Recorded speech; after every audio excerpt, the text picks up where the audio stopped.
So most likely, if you are still selling films today, you will be out of business because the smartphone people are taking it. Number two, now DSTV runs a major competition, and everybody keeps shouting every time DSTV raises their price that why can't the government tell them to reduce their price? But they're a business. But DSTV as a business also understand technology and competition, and they've risen to the challenge. So when businesses like StarTimes, ITV came, they understood that DSTV is already priced high. So they took the highest price of DSTV, which is about maybe 4,000 then, and they did their own at about 3,000. DSTV understood that they cannot fight with these people at that price range. What did DSTV do? They created another business called GoTV that has lesser quality, and with that GoTV is able to compete with the level of StarTimes. So DSTV is one of the organizations that has seen a lot of competition using their product and their pricing. Along the line, when that moved off, internet in Nigeria is getting better. And when internet started getting better, what do you see? We started having subscription plans. Netflix came up. After Netflix, there is Prime TV.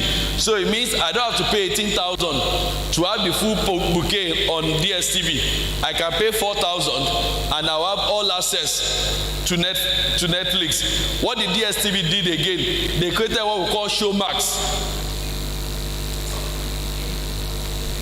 And in creating Showmax, they are now also fighting for the same market their competitions are fighting for.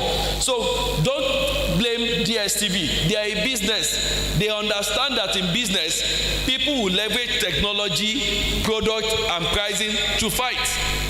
And what they are also now doing is putting themselves in a place where they can also fight with their competition. So when their competitors bring a new product, they also do their own version of it so that they can remain relevant in the market. So I'm giving this example so that you also can look at your business and you can start thinking about your business and what your competitors are going to do to drive you out of the business, and how you can leverage that same competition to also stay relevant. Another example, I mentioned social media stores. Before, you have to go to physical stores to buy clothes, to buy perfumes, to buy drinks. Now, there is a whole lot that is happening on social media stores. Now, look at fast food business. Before, you must enter one booker to eat. Now, there's a whole lot of fast food business that has made it look more interesting. But today, you can also sit at your house to order for food and it gets delivered to you. Now, okay, I saw that in Osogbo there is Max Okada. In Lagos, when we started Bolt and Uber, you know, Lagos has these yellow taxis. Those babas driving those taxis used to be kings. You could go to them and they will charge you how much they want to charge you, and they are not willing to remove the price, and they will sit. But gradually, when Bolt came, people had convenience, better cars, and I can choose to pay online. I don't have to pay cash. Gradually, those babas also saw that yes, they are getting wiped out of the business. I think they've also gone, they already have their own app now in doing the same kind of business. So no matter your business, it will be threatened. Technology is going to come, it's going to show on it, but you must be well placed to meet up with it. Now, lastly, education. Before, for you to get any certification, you must go to a physical school. Is that the case today? No. There are a lot of people teaching courses. There's Coursera, there's Udemy, there's Nexus University. All of them offering educational awards. So in whatever business you are, there is going to be that challenge. But technology is also what you must embrace to meet up with the challenge. You must maximize technology. You must use it to change what should have been an opposition or what will kill you to be what you will leverage on, and you be a better person. Technology is easy to use, it's not hard to use. So we need to take off this mindset that technology is hard. No, what we need to do, like I said, is a scalable solution.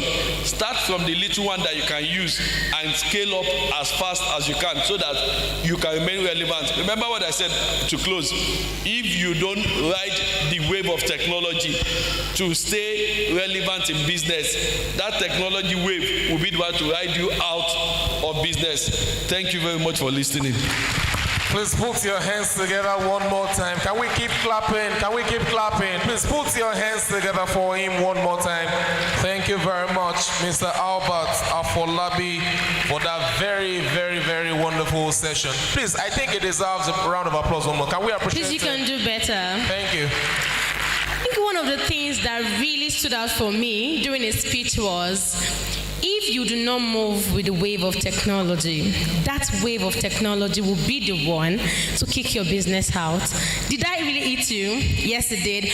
Okay, so moving on. Like we all know that we are the Osun Techpreneur Conference.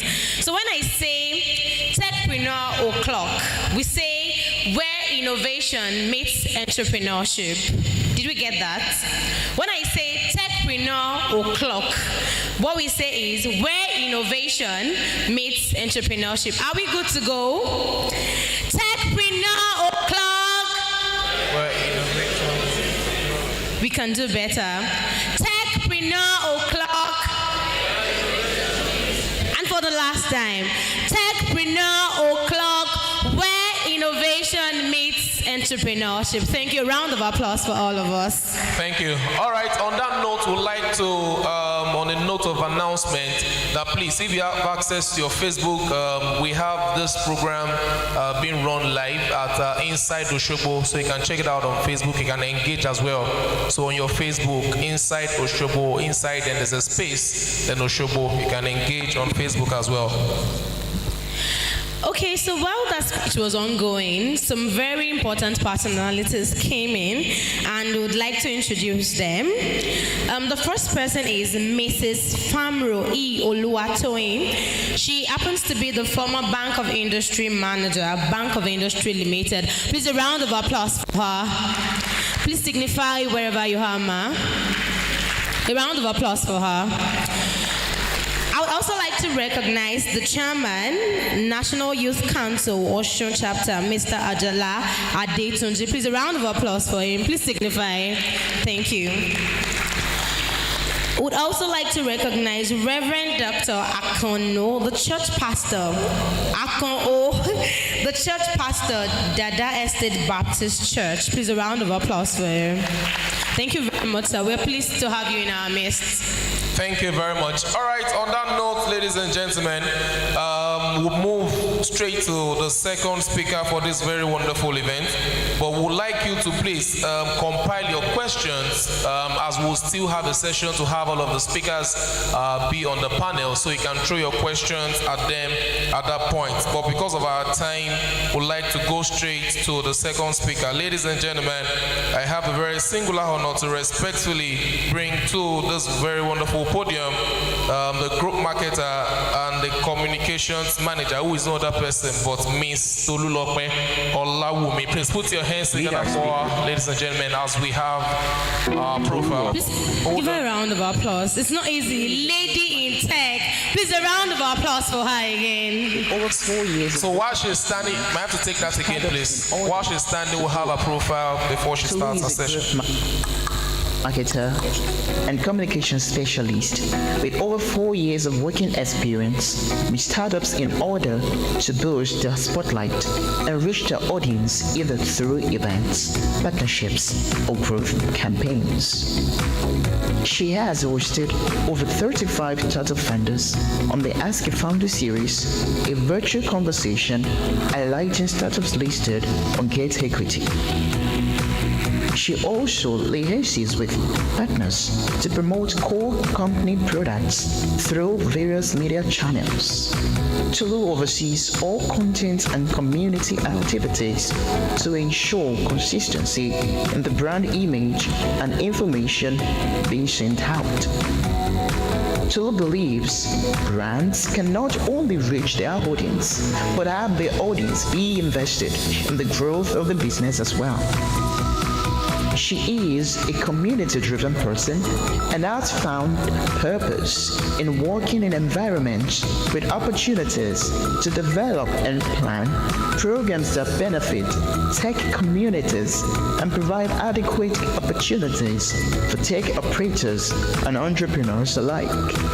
Join Toluwar Lawumi at the Techpreneur Conference in Osun State.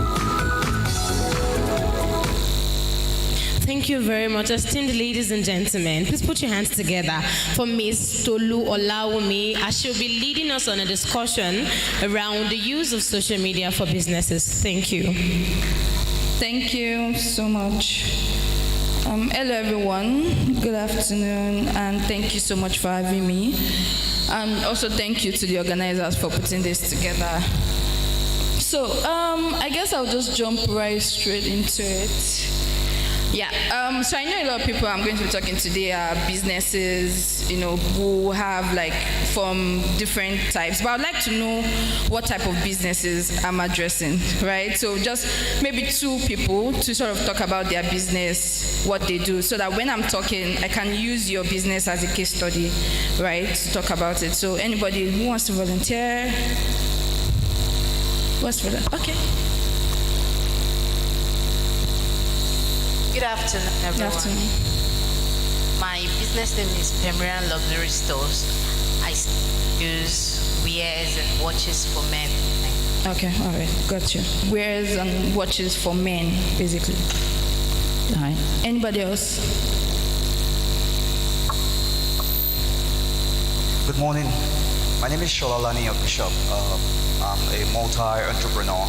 I was looking forward to your session, so of course I would like to tell you what my business is. One of the businesses. Okay. So, a digital media company that for events, a digital media company for events that has a web app to promote or to document event stories.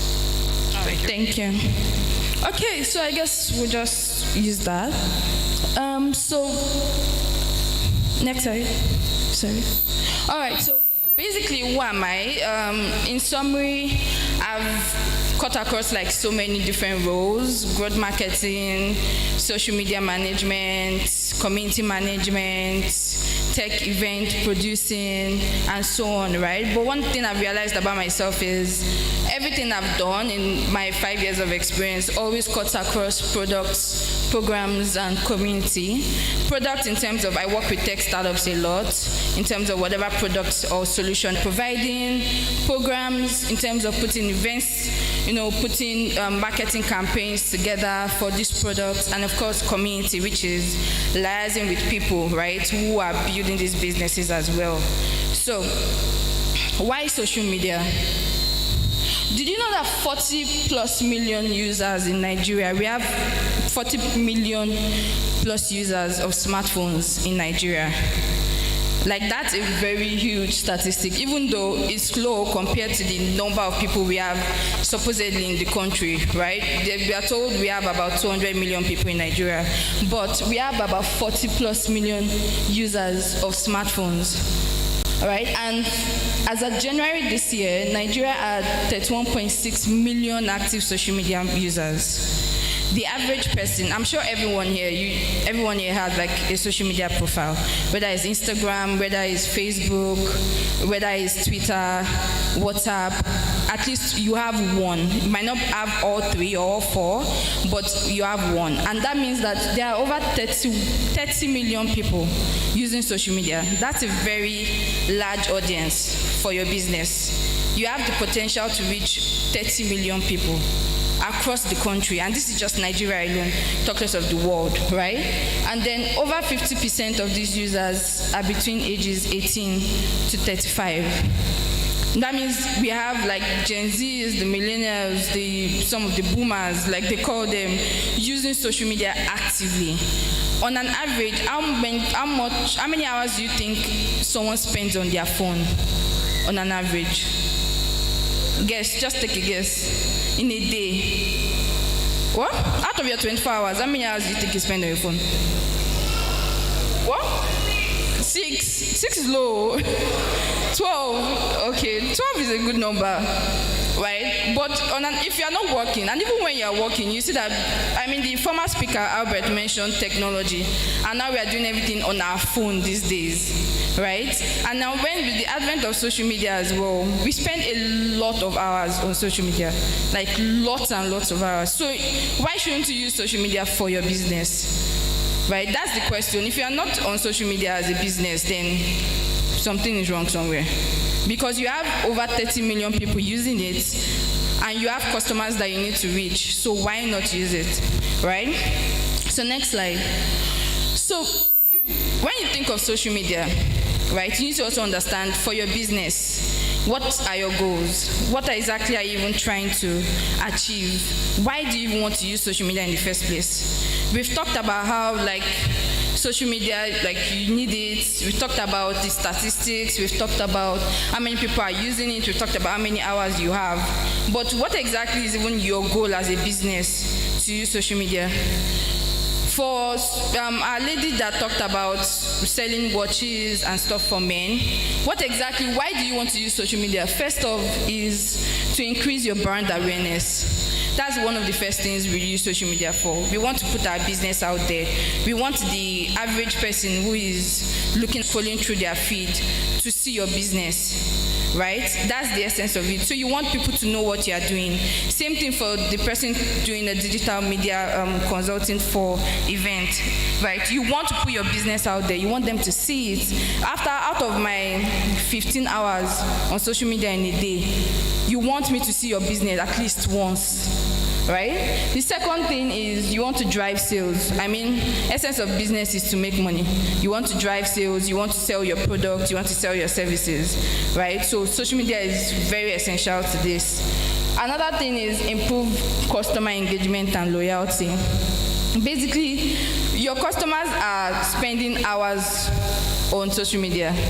It's not just about saying, oh, this is my business, this is what I want to do, right? But communicating with your customers, hearing what they need, hearing their thoughts. People talk a lot on social media. On one post, you can see 1,000 comments, 3,000 comments, people dropping their opinions about something.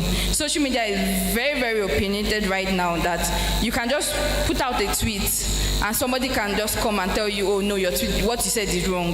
Whether it's right or it's wrong, they don't care. Their own is, yours is wrong, right? Because they have an opinion, right? The same way they will have an opinion about the regular day-to-day life is the same way they will have an opinion about your business. She can upload a picture, right, of a shoe, and somebody will say, oh, does it come in black? You might not have thought of doing it in black in the first place. Maybe you just wanted to do it in brown. But you hear, oh, someone says, oh, does it come in black? And then, of course, you'll be like, oh, well, this will look good in black. Why not try it? You are hearing what your customers are. You are engaging with, right? They'll comment, they'll reply you, they'll send you a DM to say, oh, can I have this in this? Can I have this in that? Or do you have this? Right? A product, we've even had situations where a product that you've not even thought of, right? Maybe you do other things, and then something you've not thought of, and someone asks, oh, do you have this? And you're like, oh, no, I don't. But then at the back of your mind, you're like, if one or two people ask about this, maybe it's a good thing for me to maybe create it and sell it to them. Why? Because the demand has already shown that, oh, one or two people would like to see this, right? Same thing with feedback and exchange of ideas, like I just said. You get ideas from social media. A lot of people, you are not the only person on social media for that particular business, right? So you see ideas, you see what people are talking about, conversations. You'll be able to track conversations on social media to see, oh, what are people liking today? What are people talking about today? What do they want to see? If I'm in skincare industry, what are people talking about in skincare? What are their needs? What do they like? What don't they like? Right? If I'm selling shoes, if I'm selling bags, if I have a web app, what do they like about other products and even my product? What would they like to see? What would they like to see in their day-to-day life that would change, how they buy these products and the decision they make towards these products? Of course, for people who have websites, right, social media is a good way to redirect people from your page to your website so that they can get more information, right, about what you do and your product. And then, of course, observe your competitors. It's very important. Sometimes it's when you see someone doing something, I'm like, I should try it as well, like, because it's working for that person. You have competitors all over. You have multiple people doing the business that you are doing as well. So it's a good way to actually go. Sometimes we go to other profiles and we check, what are these guys doing, right? Oh, how can we, make it different? How can we do our own better? Because your competitors are there. Your competitors are doing the exact same thing you are doing, and they are watching you also. So that's basically, so you have to understand all these goals before you start even thinking, I want to create a social media profile, right? You need to understand why are you even creating a social media profile? Because with businesses, it's different, right? Not everyone will be on Facebook, not everybody will be on Twitter, not everybody will be on Instagram. So it's those goals that help you understand, why exactly am I creating a Twitter profile? Is it actually even essential to my business? Next slide.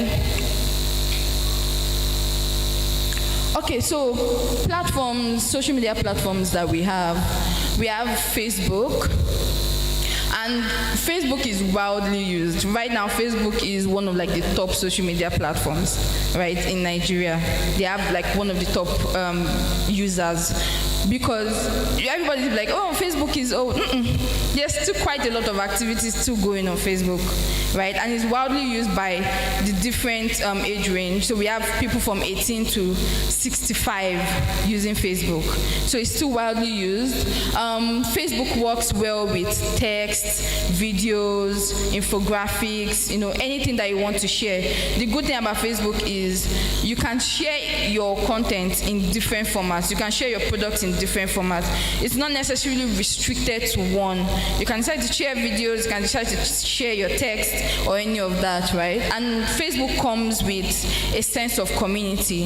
On Facebook, that's where you see a lot of groups, you see a lot of pages, right? Unlike other social media, Instagram, you don't have groups, right? It's just, your Instagram profile and straight. For Facebook, you can create groups for your community, for your customer.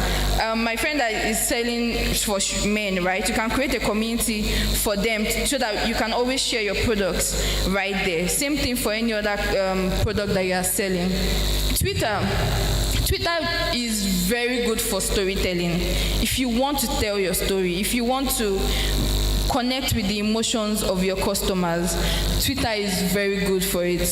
Twitter is mostly focused on the message that you are trying to pass, right? People see the text before they look at the image, right? It's unlike Instagram.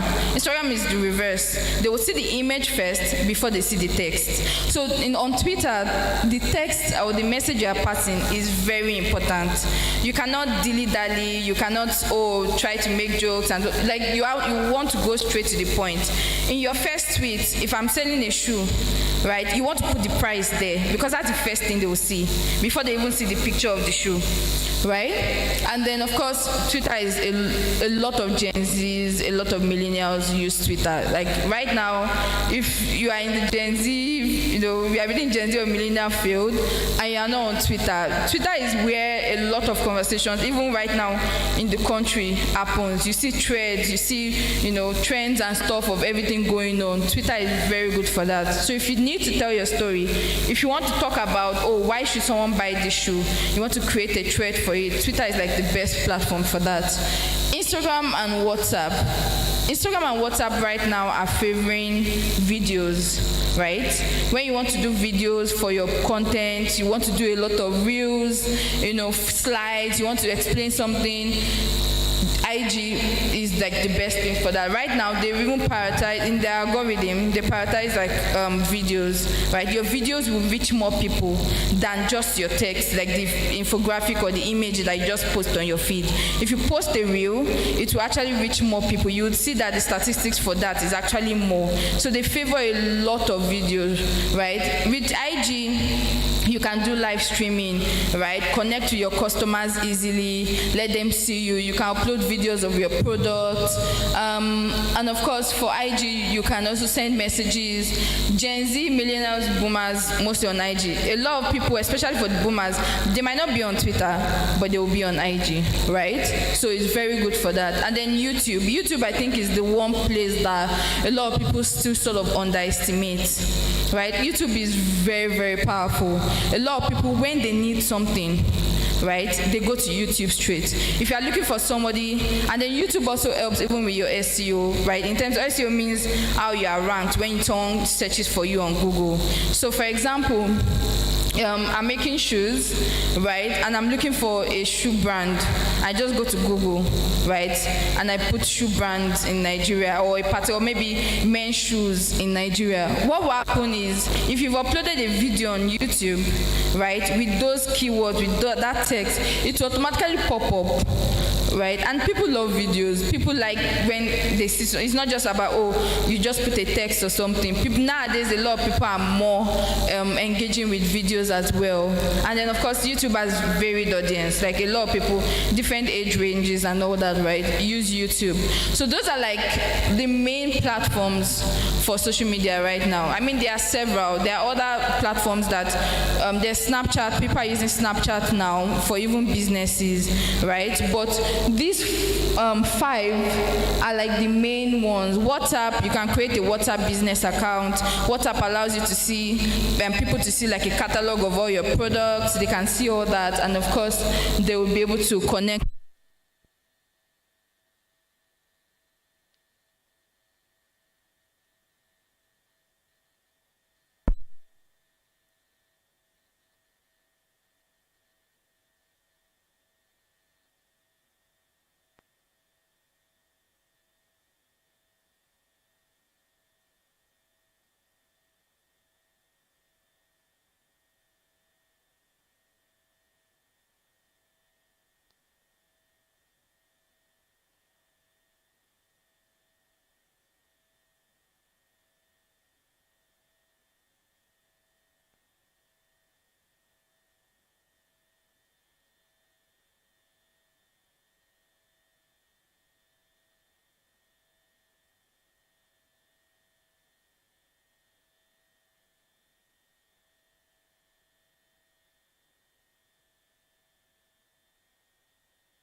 media.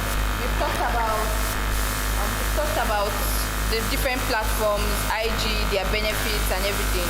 We've talked about your goals as a business. Okay, all right, so we've talked about your goals as a business, but now the question is, where exactly are you trying to target on social media, right? We have a lot of people with different personalities, right? I'm not the same person as you, right? What I like, you might not like it, right? And we have several people with different interests, several people with different backgrounds, right, on this same social media, right, using the same platforms. So the question is, where exactly are you trying to target? Demographics, where are your customers from, right? Where are they coming from? Are they living in Osun right here? Are they living in Lagos? Are they living in Ondo? Where exactly? What do they do? Right? I'm a growth marketer, right? Your customer or your potential client can be a baker, right? Can be a singer, can be anybody really. So you need to understand that your customers are coming from different aspects, right, of the country. The interest, what do they like? For example, I might favor white shoes. I'm wearing white shoes. I might favor white shoes, but someone else might like black. Someone else might like blue, right? Everybody has like different types of interests. What are their goals? Apart from using social media to connect with my friends, to gist and everything, when I'm buying something, what am I thinking of, right? What am I hoping for? I'm buying a shoe, I'm thinking, I want the shoes to be very good quality. What are my needs? And then one important thing that you need to ask yourself when you are thinking of your customer is, what are their barriers? What are their challenges, right? Someone who wants to buy shoe, like I used as an example, the person is thinking, I want a long-lasting shoe. I want a very quality shoe. I want a shoe that if I'm wearing it, it's not going to be hurting my feet, right? You have to think of what issues are they facing for them to even think of buying your product, So you need to understand that first before you can now, think, now these are the people that I'm targeting, right? These are examples of, next slide.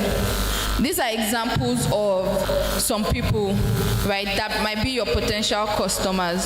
So you have Adobe, who is 28, executive, and she's a middle class income earner, and she's single. What does the middle class mean? Why did I put middle class there? Because it means that what she can afford is different from someone who is in the higher class or someone who is in the lower class, right? Because she's middle class, she might be able to afford a 10,000, 15,000 naira or 20,000 naira shoe, right? Someone in the lower class might not be able to afford that. So it's very, very important that you understand where your customers are coming from, all right? She's single, which means that, maybe she's not married, she doesn't have kids, so she's not thinking of school fees. She's not thinking of all the other responsibilities that come with that. So because of that, she might be willing to spend more, right, on your product and whatever you're selling, right? She loves traveling, she loves cooking, running. She's aiming to become C-level in 2 years,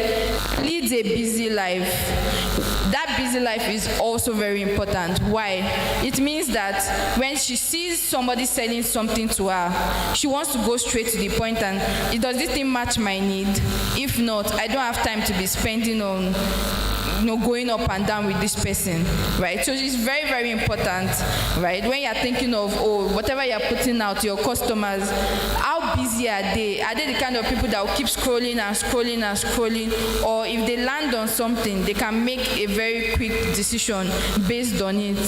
And then, of course, what is their need based on your product, right? She's 28. She's, she mentioned for men, but I'm going to use a skincare vendor, for example, or someone who sells female clothes. For her, because of the fact that she's aiming to become C-level and she's middle class and her job is she's a marketing executive, what it means is she's going to be meeting clients a lot. She's going to be talking to people, which means that depending on if you are selling very nice outfits, she's going to be very particular about the quality, the material that you use for your products. She's going to look at all those things. She's not going to look at the style and think, oh, this is fine. No, she's going to be very detailed in what she sees. And then our second person is actually Sheung, who is 35. He lives in Lagos. He's a business owner. He's upper middle class and is married with kids. Right? What does that mean? He's a business owner, which means his income might not be very, very constant. He's not getting salary at the end of the month. And because of that, he's very particular about how he buys stuff online. He doesn't just buy things on a whim, right? He's thinking, oh, do I need this thing? Especially why he's married and he has kids. So he's thinking of his kids first before he's thinking of the shoe that he has been eyeing for like 2 months, right? So you need to think, how does your product help him? If you are selling shoes to him, they have to be of a certain quality so that he's not thinking, oh, I'm buying another shoe 1 month after, because he cannot afford to do that. That's the truth. So he enjoys playing basketball. He's looking to scale his business. For the person who is providing digital solutions, right? He's looking to scale his business. So he's thinking, how can this product make my business work better, right? If you have a web app or you have a mobile app, he's thinking, oh, how can I use it to ensure that my business, is doing very well, more than my competitors, right? And then, of course, he's handling multiple office branches. He deals with fatigue, which means, again, he leads a very busy life. So he's going to be very tired at most times. He's going to be very, very particular about how he shops online. So these are like examples of the different customers that you would see, right? You might meet several people. There are different types of customers that you will have on social media. The question is providing value. How is your business providing value? Is it something they want? So that's one of the things you need to also consider. And then setting up your page. So now that you've understood who your customers are, the next step is, okay, let's say, for example, you've decided that you want to set up on Instagram, right? We're going to use Instagram as an example. What's the first thing is you need to build your brand presence. It's very important. The first thing, when people go to your profile, it is very important what you put on your bio. I shouldn't go to your bio and be confused about what you do. That's the one thing, and I think a mistake that a lot of people make, is that their bio is not very clear on what they are selling. Some people just put random information and all that. Your bio should be very clear, like what exactly do you do? Bags and shoes for men, or high quality bags and shoes for men. Open at, maybe if your working time is 9 a.m. to 5 p.m., put it there. If you are saying, oh, you don't want to receive DMs, only WhatsApp, put it there. You have a website, put it there, right? Don't just put random information. That's the first thing people see, right, when they go to your profile. Also, from a slide, not this. Yes.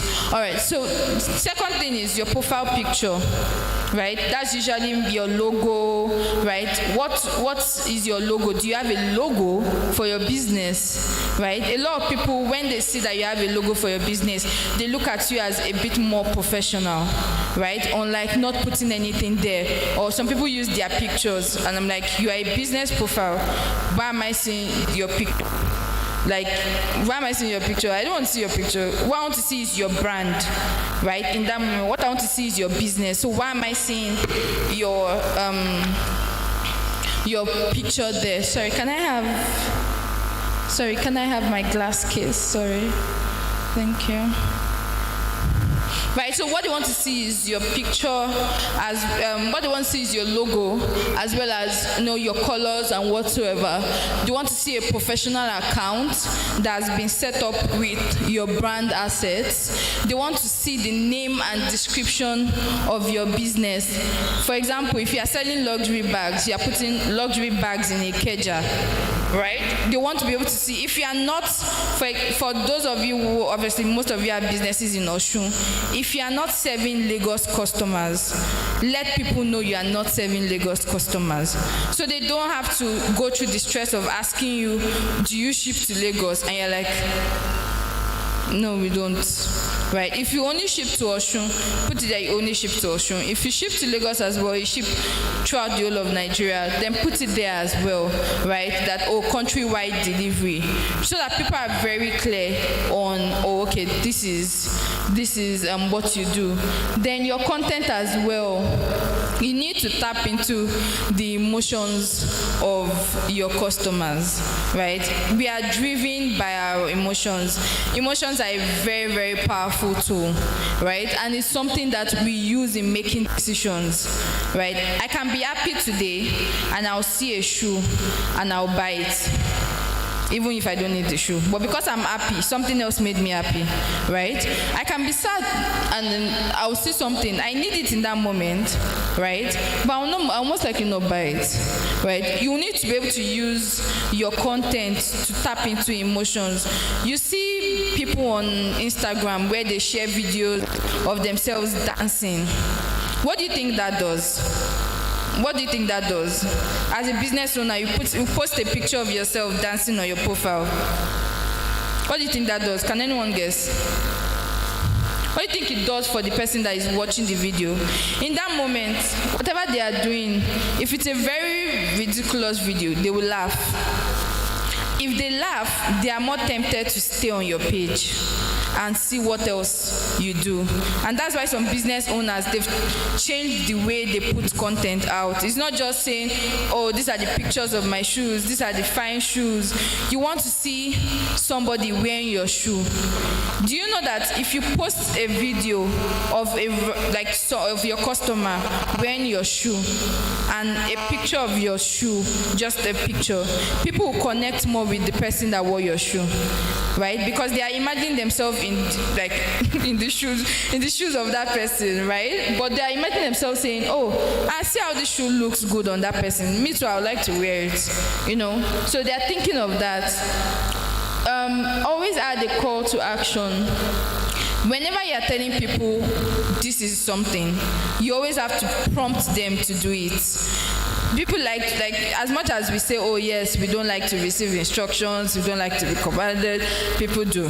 People want you to tell them what to do. So it's like you're putting out a tweet or a post and you're like, if you don't send me a DM to purchase, it will just be, oh, you're just posting something.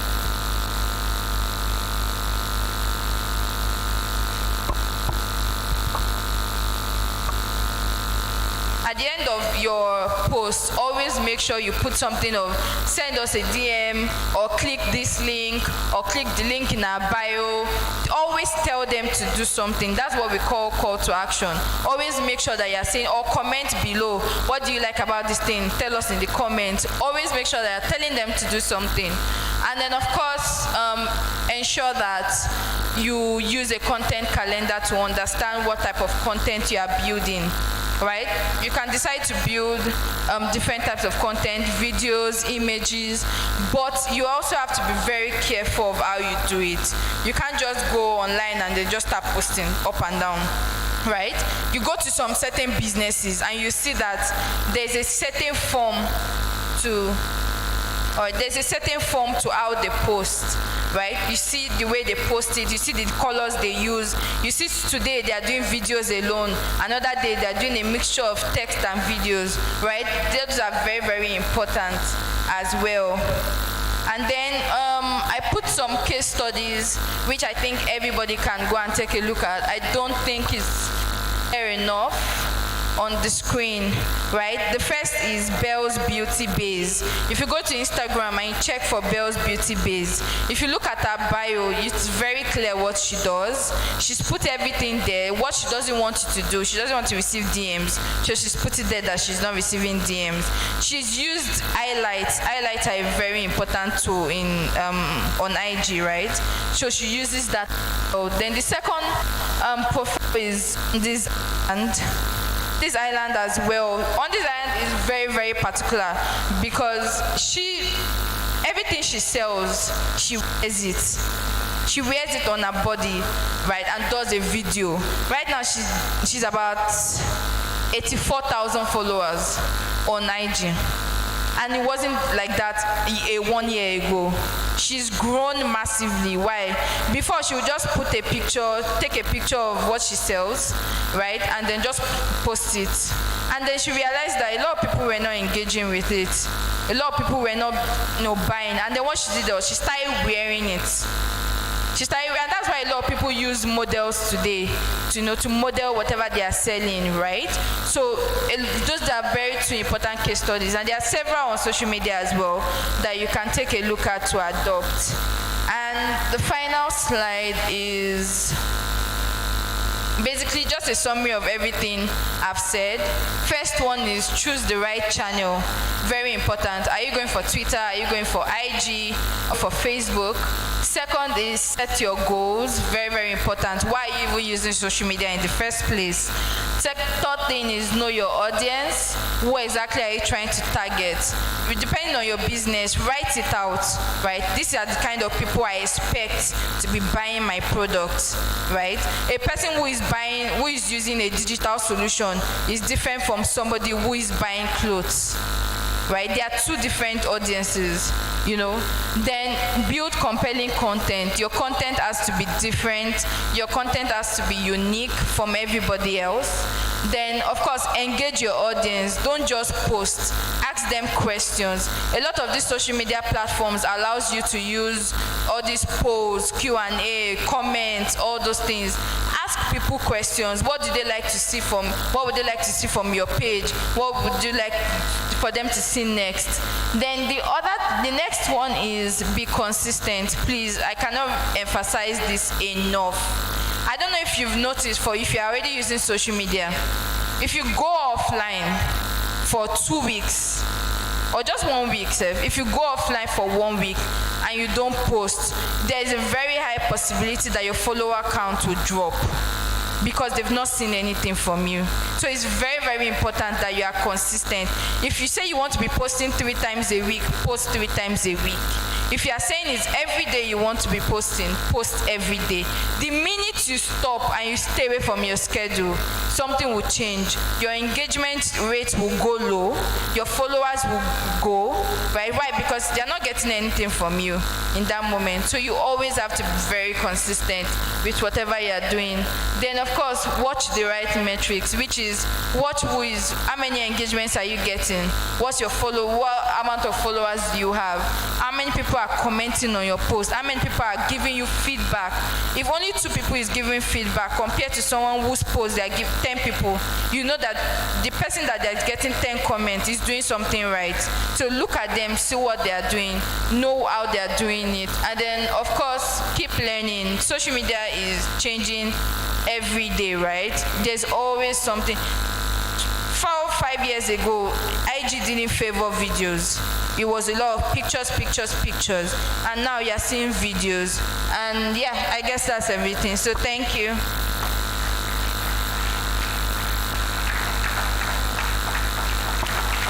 Please, a round of applause for her again.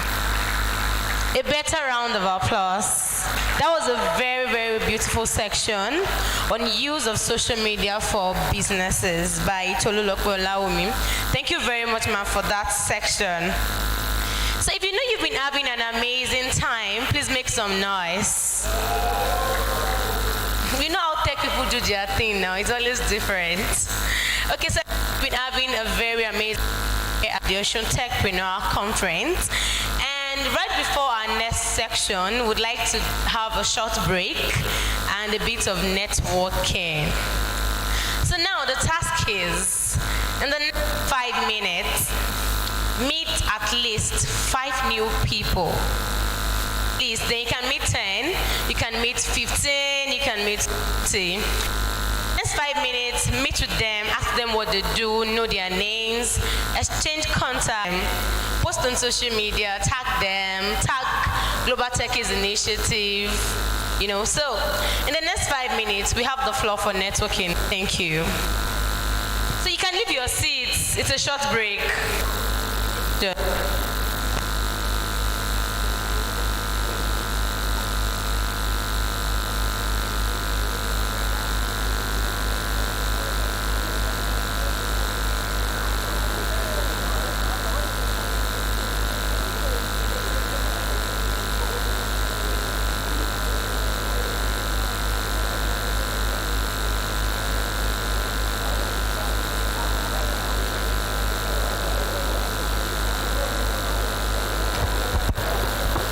so we are expected to leave our seats, meet with someone, meet with people you've never met with before, exchange contacts. MC Bobo, your attention is needed.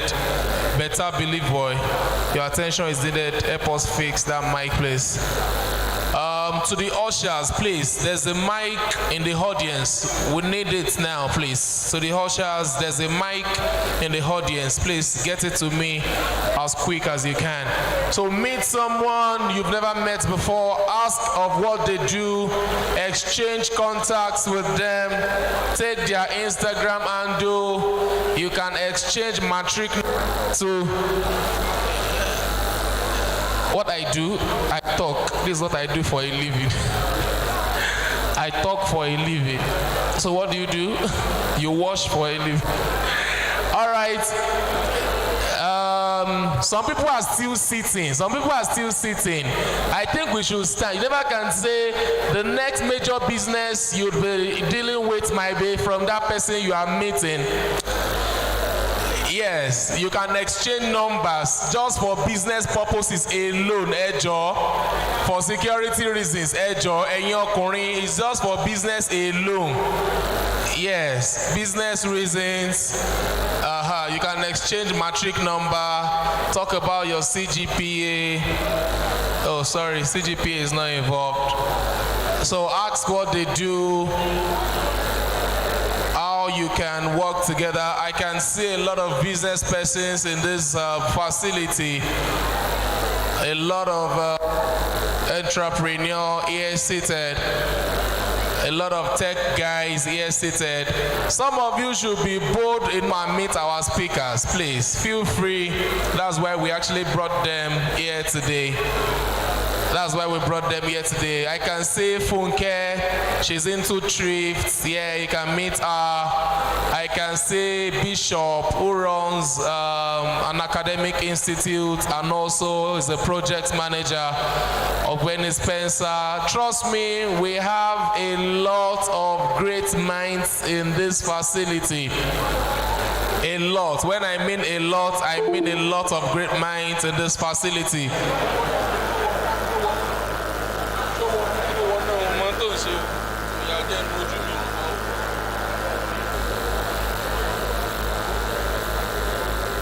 We have, yes, you can also meet my pastor too for spiritual counseling. Yes, you can meet Pastor Akon, you can meet Reverend Akon also if you need spiritual, approach to your businesses. Yes, meet with Reverend. So for those of you who have decided not to meet with people like us, I leave you in the hands of God. Don't meet me, young man. All right. Yes, we have a lot of potential people in our midst who we can do business together with. But if it doesn't, you can exchange Instagram handles. You want to meet me? Yeah, send me your account number so I can send you some money.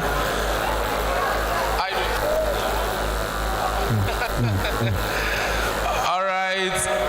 3 minutes more, ladies and gentlemen. So it's more like a break for us. It's more like a break.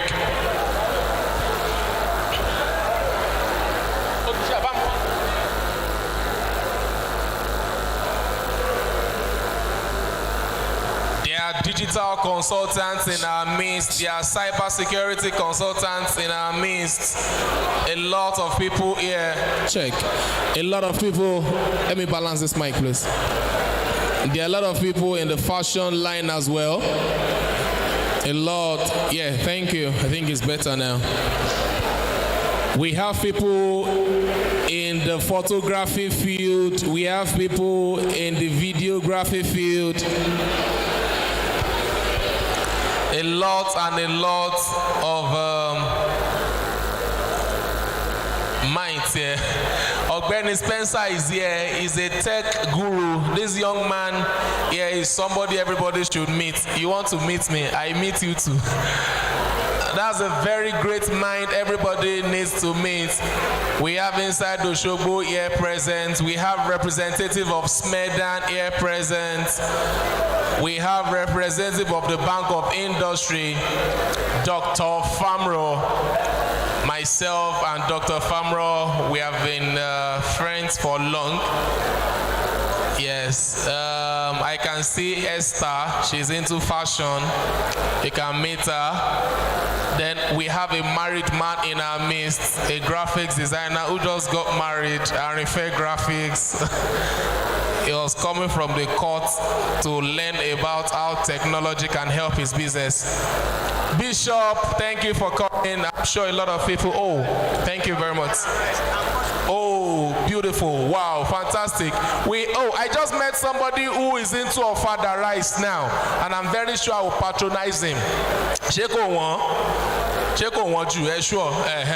So I just met someone who is into Ofada business, foreign rice, Ofada rice, kuli kuli, plantain, and shawarma. Yes. Yeah, you can also take pictures of yourself. You can make snaps, you can make video, you can tag yourselves on Instagram. You met at Osun Tech Conference 1.0. You can take pictures, take snaps of yourselves. You can do short videos together. Please, 2 more minutes, ladies. I can see my brother and sister. They're already taking pictures together. Pre-wedding picture. There's nothing God cannot do. Yes, Techpreneur couple. Yes, I can see Victoria's place. She's into small chops and other confectionaries. I can see Abdurazak, a graduate of the best university in Nigeria. I will talk about that later. Yes, I wish you success. He's into phones, he sells phones. 2 more minutes, ladies and gentlemen. Feel free to take pictures. Feel free to make memories. You met at Osun Techpreneur 2023, the maiden edition. Yes, Arife Graphics, the newly wedded young man, is also here to give us moral support. 1 more minute and we'll come back to our seats to go to the next speaker. So feel free to take pictures of yourselves. Then you can tag yourselves on Instagram, follow yourselves on Instagram. Let us have a memory of this wonderful day together. Femi Vibes is into the creative industry. I don't know what you do. Maybe you sing or you sell fabrics or you sell suits. I don't know. All right. 30 more seconds, ladies and gentlemen. We also have people in the corporate space too. There are bankers here. There are a lot of corporate workers in our midst also. Then people in the civil service world. All right, thank you, everybody. We can come back to our seats now. Thank you. We can come back to our seats. Thank you. That will be the end of that session. Thank you. You can return to your seats now. Thank you very much, ladies and gentlemen. Be rest assured of refreshments during this conference. So don't be in a hurry. We have a lot of surprises for you. Thank you. You can come back to your seats now. We can all come to our seats so that we can proceed with the program of events. Adasa, return to your duty. Yes, thank you. Thank you. That's all. That will be all for now. Let's return back to our seats. Thank you. HOD and Spencer, what are you people doing? You are just meeting after many projects together. Thank you. Yes, thank you. Let's come back to our seats. Massive CCFR, a very strong ceremonies, a politician par excellence, a general consultant, and an event expert. Thank you for coming. You have not replied me. Massive, what's happening? All right, let's come back to our seats, ladies and gentlemen. At this point, we'll be doing something very special. Please, we are still waiting for some of us still interacting. Let's come back to our seats, please. Thank you. You value for your time at Techpreneur. I would like us to please put our hands together for the organizers. Can we appreciate the organizers? Some of us are not clapping. Can we appreciate the organizers, ladies and gentlemen? All right. We move swiftly to the next speaker right about now. But I think some people are still standing. We plead with you sincerely to please come to your seats, please. All right, can we all come back to our seats? Ẹ jọ̀ọ́, ẹ jẹ́ ká padà sí àyè wa. That is in Yoruba. In Hausa, you come back. Yeah, then in Igbo, Kwenu, Ewo, Onyara, yes. Ni moto ema binu eko azu. Then in French, comment ça va et toi et pas. That is it. Please, some of us are still standing behind. Please, we'll plead with us to come back to our seats. Thank you very much. All right, on that note, we'll move straight to the next speaker who would be speaking to us at this very wonderful conference. But permit me to announce to you once again that you can put down your questions. We have a session whereby we'll have all our speakers sit on this panel and they would answer all those questions. So now we'll proceed with the event. Thank you, ladies and gentlemen. Well done, ladies and gentlemen. Would also like to recognize Professor Akintunde before we move forward. Please, a round of applause for Professor Akintunde. Please, can we appreciate Professor and his wife? Please, a round of applause for them. And Thank you very much, sir. Yes. We're pleased to have you. Thank you so much. So moving forward, we'll be moving to the next section now. I'm promising you a very, very delightful moment for this next section. And this section will be delivered by no other person than our very own Ayo Bankole Akintunde. Please, a round of applause for him. He is the convener of Lagos SME Bootcamp. Please, a round of applause for him again. I crave your indulgence, sir, so please stand on the stage while your profile is being read. Please, a round of applause for him till he gets on stage. Can we you appreciate can do better. him, ladies and gentlemen, please. All the way from Lagos State. Meet our speaker, your Bengali Harvey Juliet. Ayo Bankole was born on August 16, 1986, and is a leading strategy and transformation professional with 14 years experience that covers leadership roles at the head of strategic groups in the capital markets, insurance, and oil and gas industries. As a strategy consultant, he led many strategic projects across sub-Saharan Africa, working for PwC, Philips Consulting, and C2G Consulting. He has provided strategy advice to over 130 companies, governments, and development institutions, including the AFDB, World Bank, ExxonMobil, Chevron, Bristol Group, Actis, AXA, and many other large and SME organizations, with transactions value of over $120 million. His consulting experience cuts across strategy and execution, change management, process improvement, due diligence, merger and acquisition, etc. He also sits on the advisory board of several startups and SMEs. Ayo is a serial entrepreneur and founder, an advocate for good governance and the growth of MSMEs as a key to unlocking Africa's economic potential. He is a convener of Ladium Lagos SME Bootcamp, a non-profit platform he co-founded to help enhance the business management skills of MSMEs to reduce the risks of failure and contribute to SDG 8. He has directly supported over 6,000 SMEs and by extension over 22,000 employees of the SMEs via the bootcamp and through Caladium Consulting, a firm he founded to provide MSMEs with access to first-class professional services. Ayo Bankole also leads the team at Federgap, a company that is leveraging technology tools to provide solutions to the challenges MSMEs have with working capital adequacy and inventory turnover. He is the publisher of the Edge Report, a publication that promotes responsible use of social media among youths. Besides his giant strides in entrepreneurship and business, Ayo is a prominent advocate for good governance, especially as it impacts SMEs.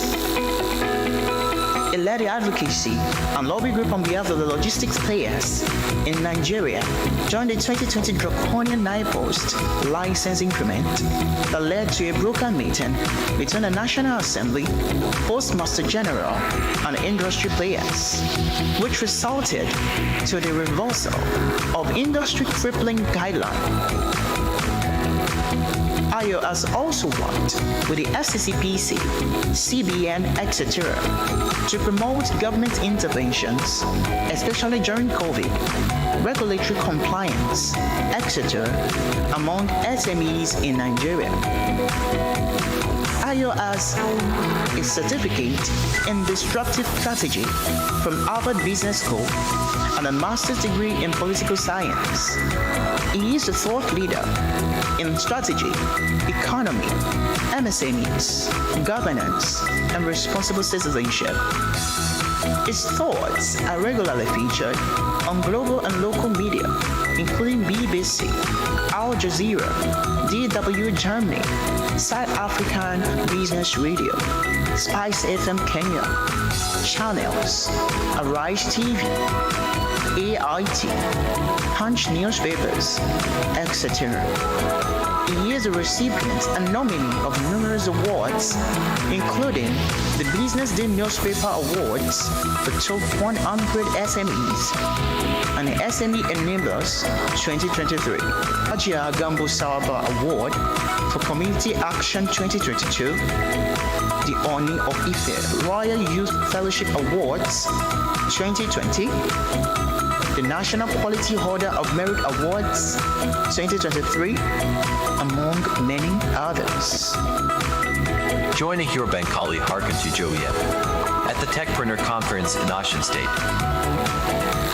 Esteemed Techstars, please a round of applause for Ayo Bankole Alajujoy. Please a round of applause for him. I'm indeed wowed, speechless.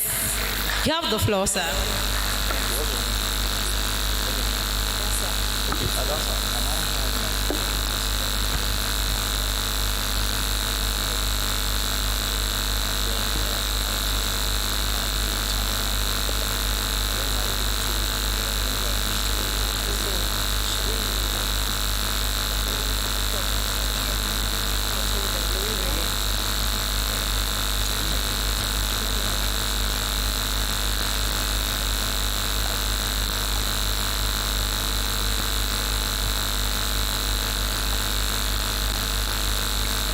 Good afternoon, Oshogbo.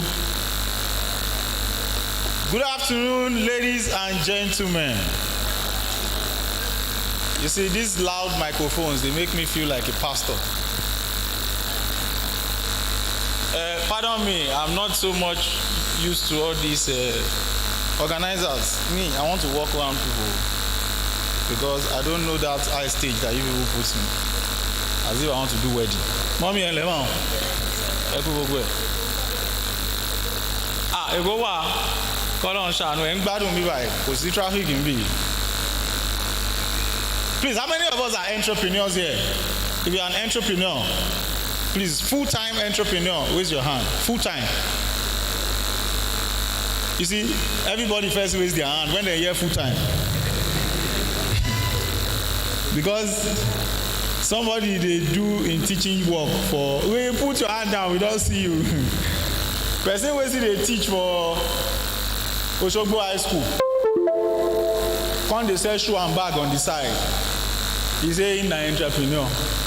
That salary na him be your major lifeline. If you want to be sure say you be entrepreneur, leave the salary first. When Sapa hold you, they say, I don't want to work with anybody. I don't want to work with anybody. I want to be my own boss. I want to be my own boss. You dey feel the story, abi? Sapa don't hold you before. Stand up. You see, suits they cover plenty things. So. No, see this is my photo. You go think say na me you dey see like this. Suits don't cover my secret for here. But see me now, they go know say hunger dey catch me. Okay, so please, I don't know whatever these organizers did though. That profile is too long. I don't know wetin happen. Dem go think say I get money. Dem go think say I get money. Dem go know say I dey hustle. Anyway, so I'm going to be talking very quickly about if you're an entrepreneur but it's a side hustle for you, please raise up your hand. Okay, fantastic. So it's not a problem to do entrepreneurship as a side hustle. In fact, this whole idea that entrepreneurs are necessarily always more successful than 8 to 5ers is a lie. It's a complete lie. The reason is because we are picking the topmost of the pyramid entrepreneurs in the world and comparing them to the average employee or comparing them to the topmost employees. Now let me explain what I mean. So you are looking at Bill Gates, you are looking at Elon Musk and these guys, right? But you are forgetting that in Nigeria, for example, out of every 5 businesses that start up, out of every 5 entrepreneurs that start a business, right? 4 of them are going to fail before 5 years. No be me write the data. Now, facts. Globally, locally, the minimum is 70% in environments that are okay. Meaning that the chances that you are going to fail as an entrepreneur is higher than as a career person. If you pick an aggregate career person, they are satisfied. In fact, one of the careers in the world where contentment is the philosophy, who can tell us? Contentment, where you hardly see somebody in that field that will say, I want to be a billionaire. Who can tell me? Civil service na career. Who can tell me? Oga say na civil service. I'm sure he's a retired civil servant. Somebody should tell me now. Now, teacher, me, I want to be a teacher eventually anyway. Teachers are one of the most dignified, respected, contented people in the world. They are not necessarily rich, but you can hardly find a poor teacher.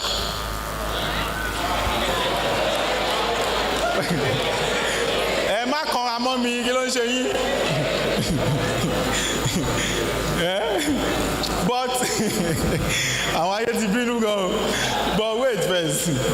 You see, don't let's be looking at things from a Nigerian lens. Ordinarily, teachers are just comfortable. They are not rich. Okay, let's use doctors. Can you have a doctor and a teacher? Forget doctor. Forget all this doctor. How much doctor they collect? There is no doctor in this Nigeria except if he's very senior level consultants that earns more than me.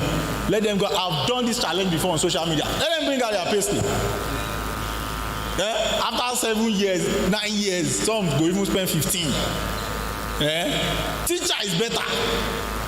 At least you dey see the children wey you dey teach. They go graduate years later. Come they celebrate you.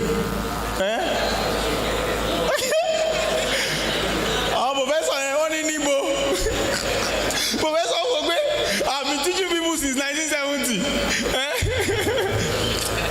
So now you see, when you are running your business as a side hustle, it's one of the best ways to build your business without pressure. I registered Caladium Consulting in 2010 when I was in NYSC, and I knew that I was not ready to be an entrepreneur. When I finished registering it, I then started working in KPMG and PwC, and I worked in about 7 companies in 10 years. right? I'm not like these are our elderly people here that they will stay in one place for like 20 years. This is social media age. If I don't look for work will look for me. They will come and LinkedIn. They are always coming. We have a role for strategy. Can you come here? Okay, do you have someone you can refer? That's what they always say. So, gone are those days. If you sit down in any interview and they ask you a question, you have been moving around for too long, tell them that is their generation. This is digital era. You shouldn't sit anywhere. You are selling your skill.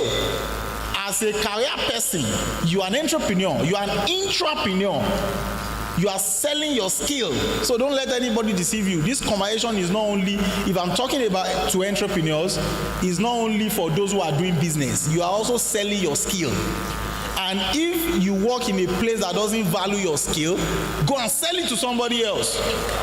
If you are a teacher in public sector and you think they are not paying you enough, resign. Go and take additional courses. Go to Lagos. Go and look for private schools. Teachers in my son's school, they earn over 200K. 200K junior ones. The senior ones, they do like 300. Then they collect money now. If they are giving you 40K, you don't like it, you know you have capacity. Expand your capacity. Are you following me? Anyway, don't worry. I'm going to sleep in Osogbo so I can talk to a lot of people. So after this session, because you don't tell me say na 30 minutes I get, I don't already use 10 minutes they crack jokes. This one is shine teeth. Na comedy you can't do, I mean you can't hear talk.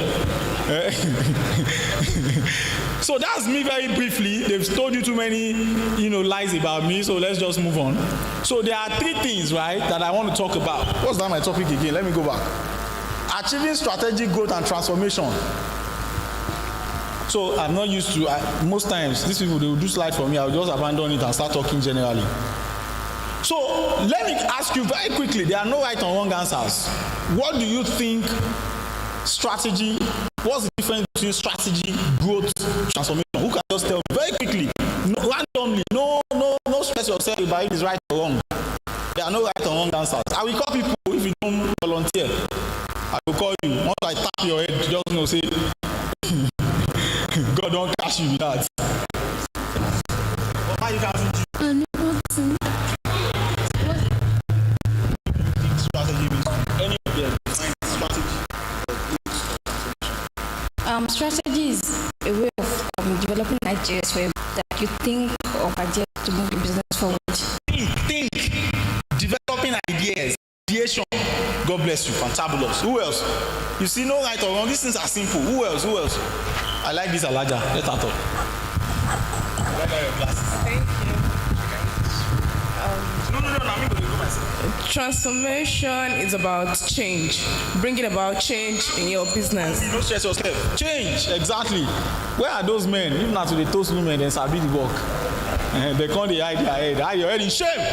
You wear black shirt. So, you don't forget what I ask. There's no items everywhere. You better focus on this content. What do you think strategy or growth or transformation means to you? Growth, I think growth is development. Developing yourself from one stage to another. Fantabulous. Growth is development. So, you see, very simple. Strategy is about thinking. Unfortunately, they don't spoil them for we strategy professionals. Everybody is a strategist. What do you do? Instead of you to say, I'm an HR professional, I'm an HR strategist. What do you do? I'm a digital marketing strategist. Hold on now, I want to check these people profile for you. I sure say strategy good day somewhere. Oh, strategy no day. God save all of now. Everybody now is a strategist. But strategy is about, there's no marker here. All these big halls, marker and point. Strategy is about how to get from here to here. Simple. How to get from point A to point B. If you are a human being in this room and you don't take anything away from this conversation I'm saying, one thing you should take away is that if you do not have the capacity to change your situation, you are a tree. You are no longer a human being. It's only a tree that stands in one place and complains. Wind is blowing, you complain. Sun, you complain. You cannot leave that place except they cut it. You are not a tree. You must always be able to think, to ideate, And the second leg of strategy is execute. In strategy, 30%, I hope this thing, can you stress me, my brother? 30% is the thinking or the ideation. Why una serious they look me like this? Una pay for this conference? Now free of charge, they do like say they business school. Now wow, you don't do waiting, how much they pay you, where you gonna do? Anyway, back to what we are saying. 70% of the remaining is what? Execution. Of us don't know more than ideas. Ideas ti pọ̀ jù. Especially Nigeria. And here we who come, people like me, you travel to Akure, you travel to Osogbo, you travel to Guinea. We talk. At the end of the day, nothing will happen. But there are a few people, you know why I commit myself to going everywhere to talk to young people? Because when I was in school, there was a guy, I talk about him all the time. His name is Kunle Olaifa. He's late now. He died when he was going to Ife for this type of conference. Kunle died at 33. Kunle, in these types of sessions, changed my life because I was in a school called, an organization called ISEC in school. He was an ISEC alumnus, and he would take his time and explain to us what career development means, how to package yourself, how to write your CVs, and it changed my life. And I decided that anything I know, I'm going to die empty because you will die anytime. Praying that I rebuke every spirit of death is a fallacious prayer. You can't rebuke death. You are going to die, whether you like it or not. God has written the date you will die. You cannot change it. All the pastors that are praying for you, they are dying. And they are far gone low kuju. So let's forget whatever is on this slide. I can't use this slide if I have just 30 minutes. I have 15 minutes more. Go need go theory to possible. Strategy is not big grammar.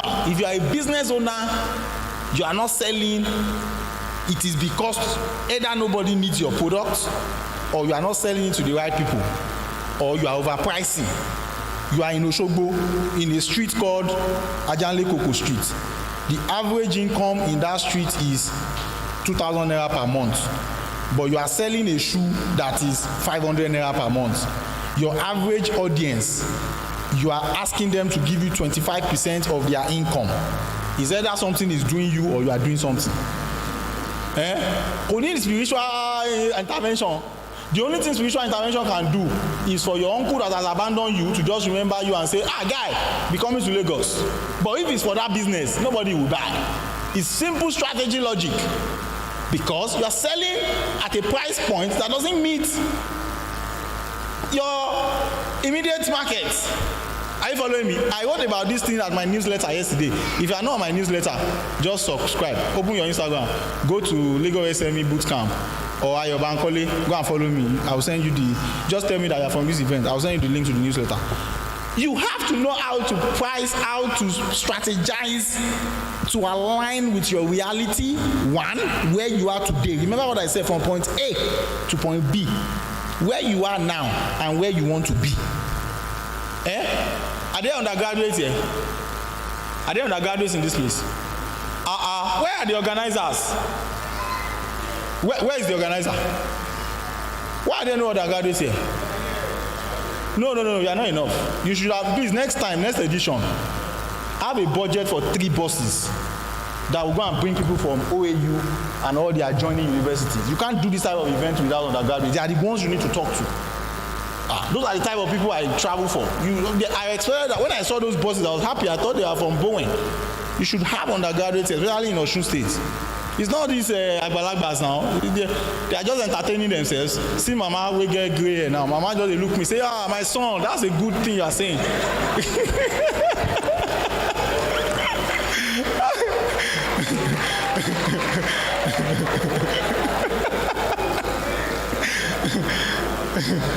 Now, growth. What is growth? Growth is I am improving. So I am spending resources to improve. That's growth. Growth means I am expanding my coast. But in that expansion, there is corresponding of the enablers of that growth. Are you getting what I'm saying? So if you are in a business, growth means as I am growing revenue. Are you not a speaker? Why are you writing? Oh, it's not you I came to tell. All these speakers where they write notes, go collect money from them. No be them will come teach you. As you are growing in your business, as you want to grow revenue, you spend money on marketing, you spend money on infrastructure, you spend money on, do you get my point? That's growth. As a career person, you are taking this course, you are taking that.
Mommy, you want me to repeat it? I want to say. Why does mommy want me to? What does mommy want to do with this information? What I said, mommy, is that it is not every time you have to. So it is assumed that people who grow is because they have done everything right or they've done the right things. But it's not every time that you have to tick all the boxes of the right things before you achieve growth. You can still grow even without having done everything right. Abi? Someone like Hush Puppy. Did he not grow? Abi? Let's forget criminal. What I now said that made all of them laugh is that, for example, it's assumed in school, when I was in 300 going to 4, even when I resumed 4, my supervisor called me and said, you should finish with the first class. Like first class material. I said, I don't want to give you the first class material. I don't sit down, go calculate all my grade points. I knew I would graduate comfortably with the 2-1. And I knew that I can still I can sneak into a first class, but I will have to read. I will have to abandon everything I was doing to be reading. Are you following me? And I took my chances and I said, no, I'd rather go and be a director in ISEC and be traveling, be networking, doing it. And my very first job, C2G Consulting, was from ISEC. In fact, I got an internship in India, ISEC internship, that I couldn't go because I was too poor. Are you following me? I am a strategy today because Fisayo taught us, she was in national president in ISEC, she taught us national planning, ISEC national planning 2008, using strategy tools. And I went back to isec.org and I devoured every material about strategy and I said I want to be a strategy consultant. So it's not necessarily that you must do what society believes is right before you go. Now, the idea of transformation is that I have gotten to this point now, right? And I have not necessarily done all the right things. Now I want to change. That's why I collected my from that lady when she said change. Don't get them. I want to course correct my bread and butter. That's where I make money from. I'm a strategy and transformation professional. Most of my clients that pay me more of my money, what they pay me for is transformation. So they have gotten to growth stage of their business. What are the things most entrepreneurs have as skills? It's technical skill. They don't have anything else. You can sew, you can paint, you can code, you can write software programs, you can sell shoe and bag, you can make hair. They don't know anything about branding.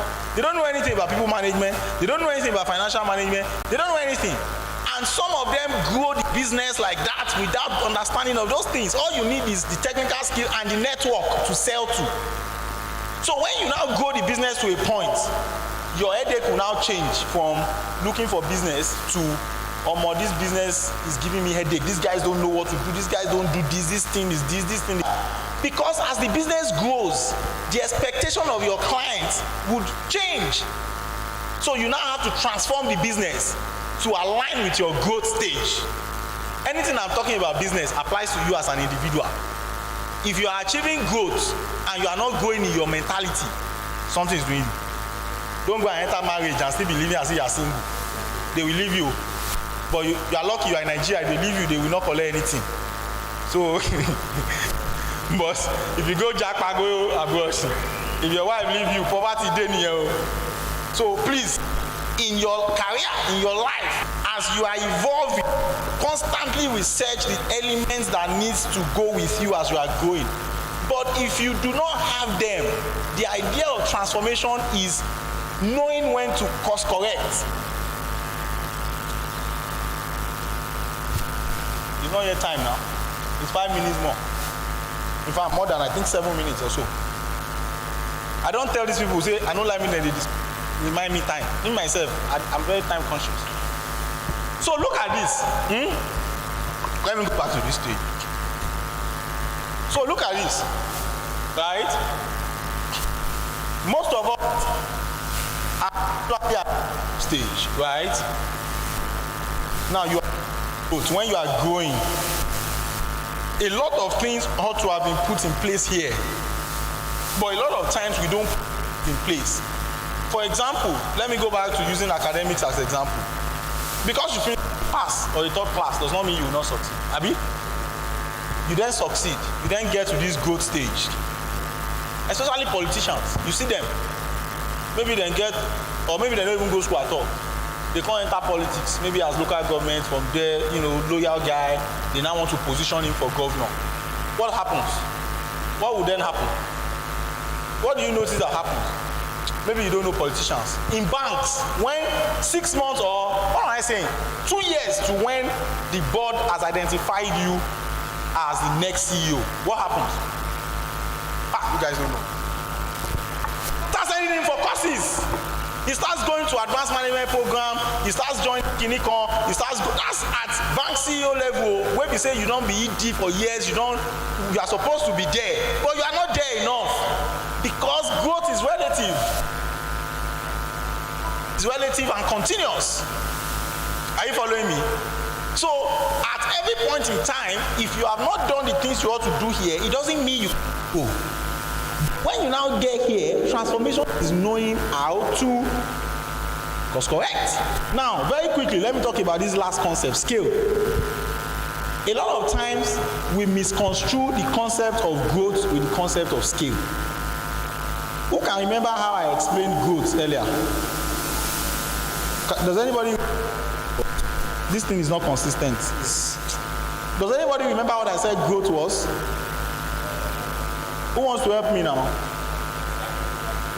God bless you. Spending resources to improve. I dey like make I dey follow sharp people talk. Like better textbook will have me. See this mommy. This mommy dey write like say she dey Bible school. Anyway, back to what I'm saying. Scaling is growing without spending. You are not expanding your cost and you are growing. That's why they value tech companies more than brick and mortar. So let me use 2 examples of growth and scale, then I'll close. If I want to set up, if I make soaps, soap, and I want to set up a soap making factory. I set up a soap making factory in Osogbo. I want to expand Ondo. What will I do? Or let's say I want to expand to Ghana. What will I do? No right or wrong answer. And people should tell me, what will I do to expand to Ghana? Or if I want to expand I want to grow, please stop. Just stop. Just stand up. Yeah. Tell me. Gaza.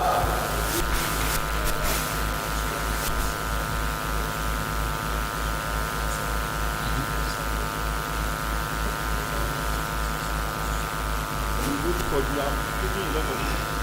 I'm not that intelligent. Sam.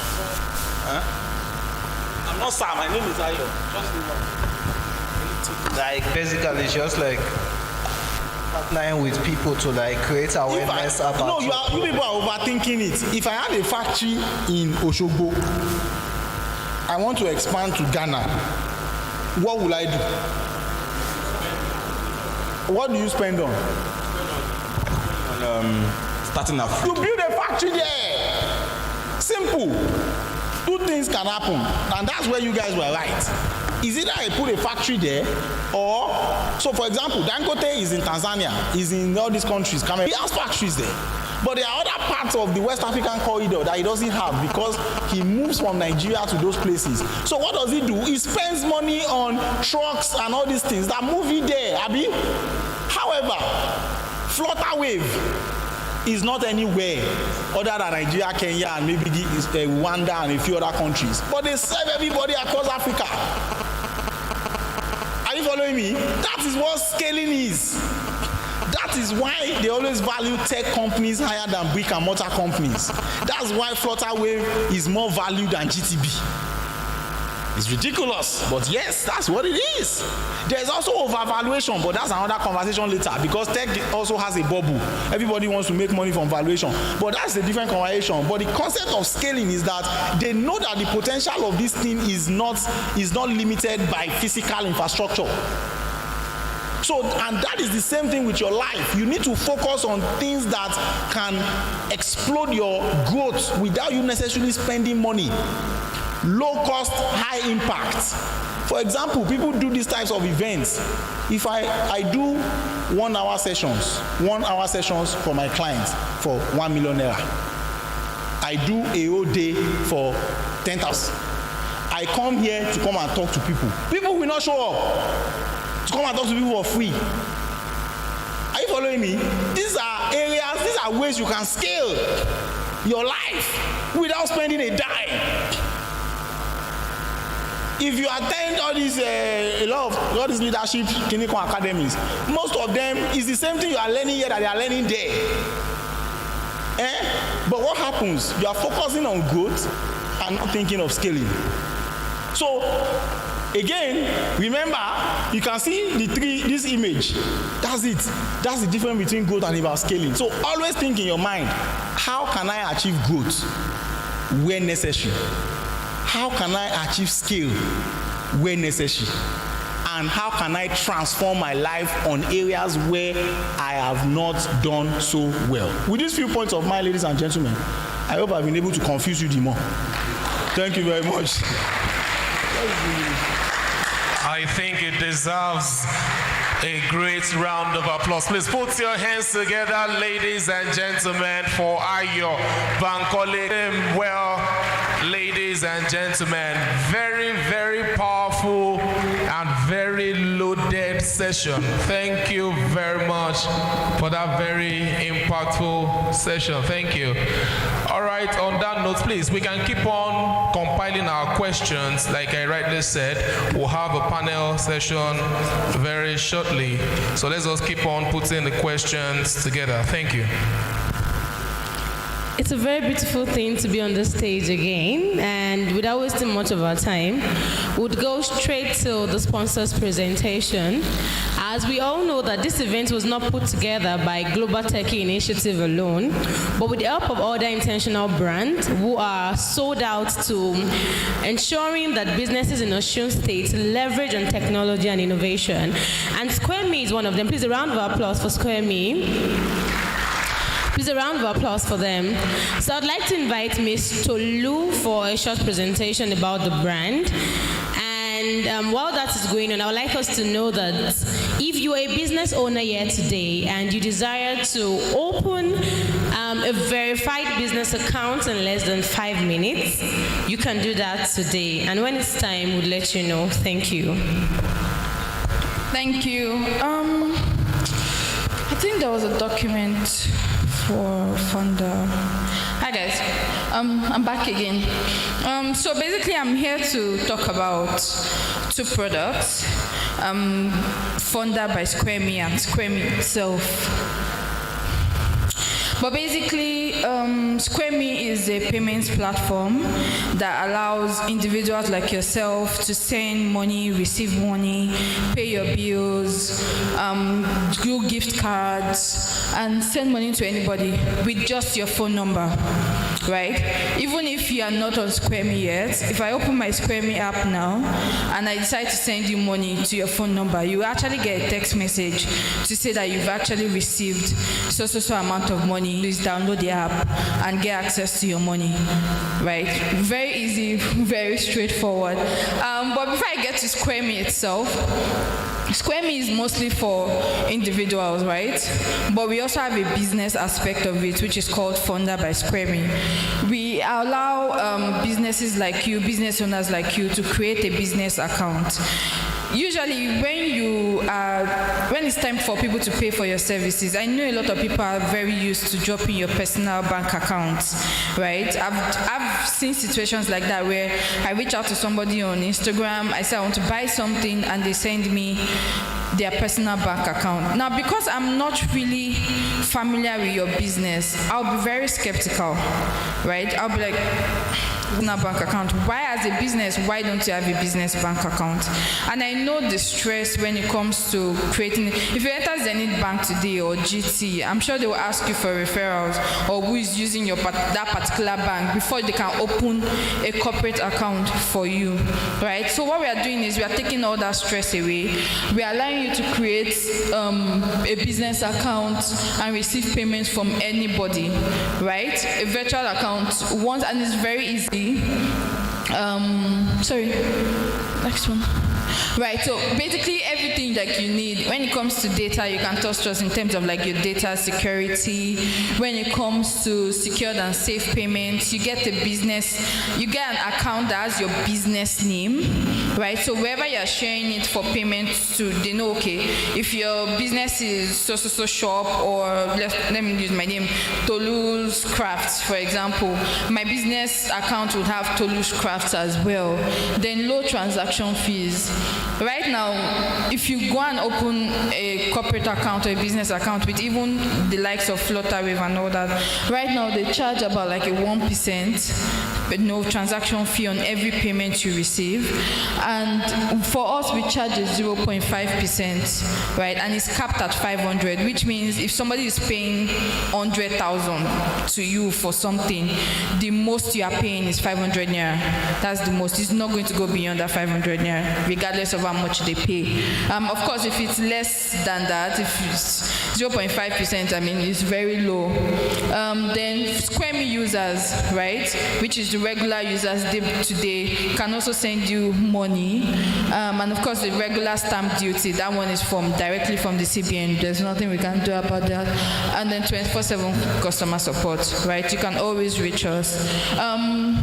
Yeah, so it's very easy. All you need to do is create your account, set up, do your OTP, and then of course fill in your KYC. Now KYC basically is your business document, right? Your CSC certificate.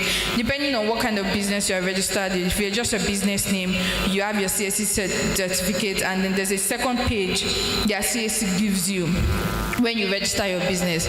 And then for those who have limited liability companies, then of course you have memorandum of association and all those documents. So we accept all that, and once you are approved, you get your business account and you are good to go. You don't need to have you don't have to pay any money to get it. It's completely free. All you need to do is just set it up, and of course you don't have to have a minimum balance, all those things. We don't have that. Once you have your business account, you can start receiving payments. So we are here to help you with that whole process. Our stand is at the back, where we'll set it up for you, and you get your business account before you leave, like right before you leave, like within 5 minutes you are good to go. And for those of you who have stores, maybe you have a shop or something, we also have a stand that will have your business account, name, bank, and everything, so that you can place it, and when people walk in, they can easily pay. So yeah, that's just all I wanted to say about Fonda. But I don't know if the video for Square Me can play.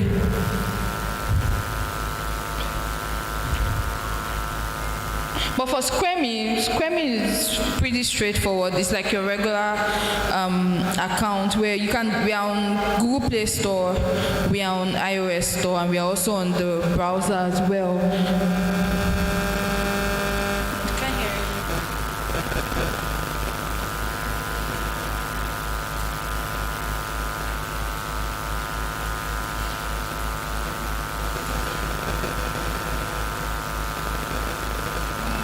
Not allowed. No. Okay. That's fine. No problem. So just one thing I wanted to mention was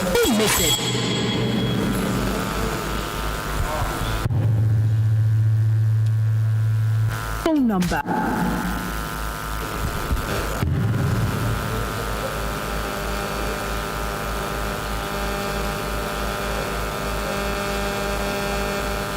So before that gets sorted out, one thing I wanted to mention was, I don't know, how much do you think, sorry, pause it for a minute. How much do you think you spend on transaction charges on a daily basis?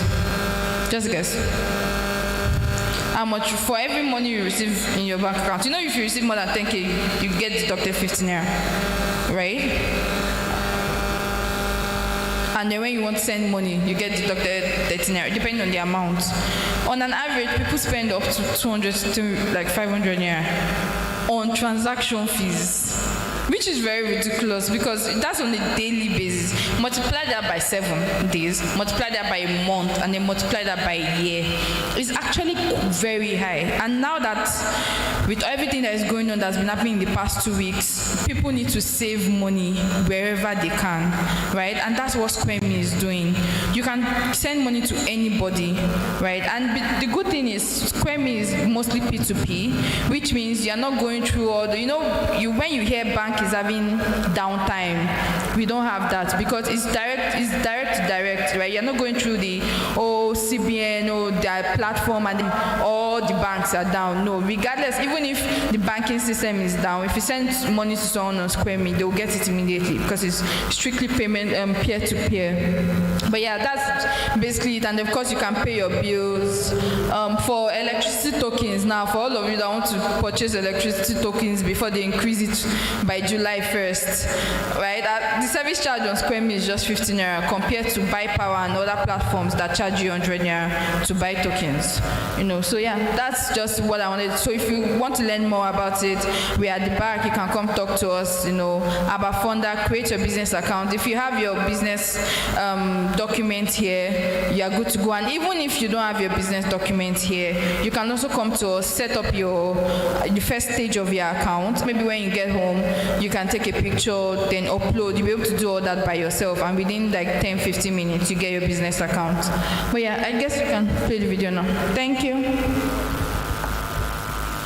Introducing Square Me, a simpler way of making payments. There's a round of applause for her again. Into your hard-earned cash. Okay, thank you. All your money where so we have a 30-second video playing. Pocket. Do you need to wait until 2025 for your beneficiary to receive funds? With Square Me, it's so fast. If you blink, you will miss it.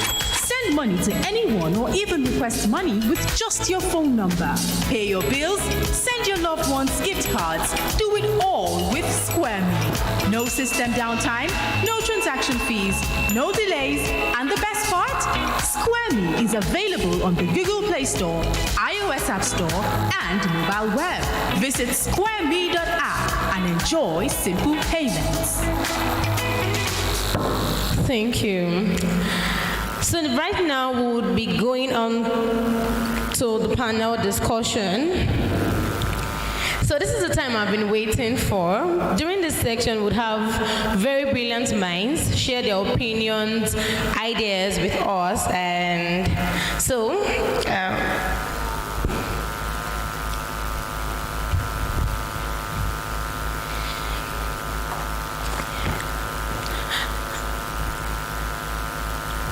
as we all know that technology is gradually evolving, and with so much information out there, it's very, very difficult for young minds like you and I to know where to start. So that is where this panel discussion comes in. The team has brought together very brilliant minds in the tech industry to share their insight and expertise with us. So whether you're a seasoned tech professional, either you're at the beginner level or the intermediate tech level, this particular section is for you.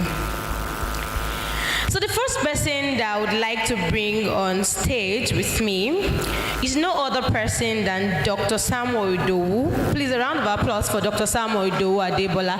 A round of applause for him, please.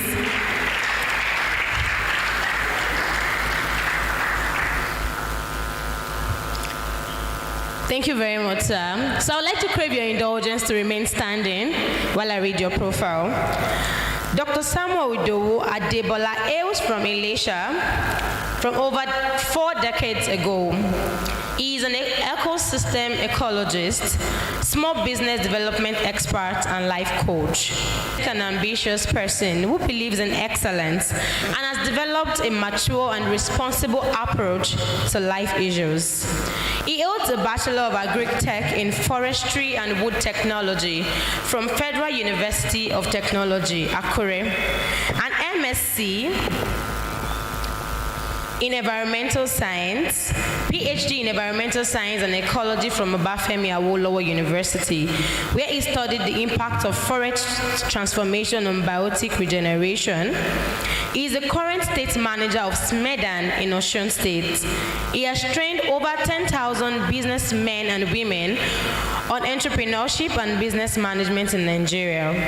Dr. Adebola is a certified Start and Improved Your Business trainer of the International Labour Organization. He is a certified MSME policy expert by Korean International Cooperation Agency. He is a certified creative industry trainer by British Council Nigeria. He is also a business service provider by Kaduna Business School, the chairman Nigerian Environmental Society, Osun State Chapter, board secretary and head of research and program of One Earth Green Foundation, member State Working Committee of Forestry Association of Nigeria, Osun Chapter, member International Humic Substance Society to date. Please, a round of applause for Dr. Adebola. Thank you very much, sir. So pleased to have you on this panel discussion. So the other persons I'll be calling now have their profiles read already, so I'll just call them on stage to join us. So the second person I'll be calling on stage is Mrs. Famru E. Oluwatoyin, the former Bank of Industry manager, Bank of Industry Limited. Please, a round of applause for her. Please, you can do better. A round of applause for her as she joins us on stage.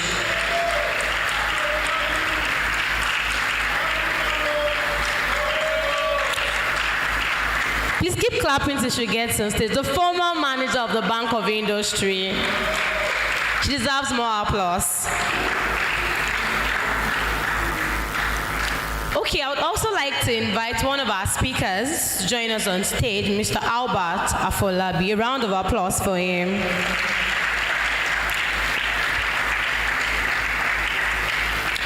So kindly come with us as we delve into the world of innovation, business, technology, and entrepreneurship. So beautiful to have you with me this afternoon.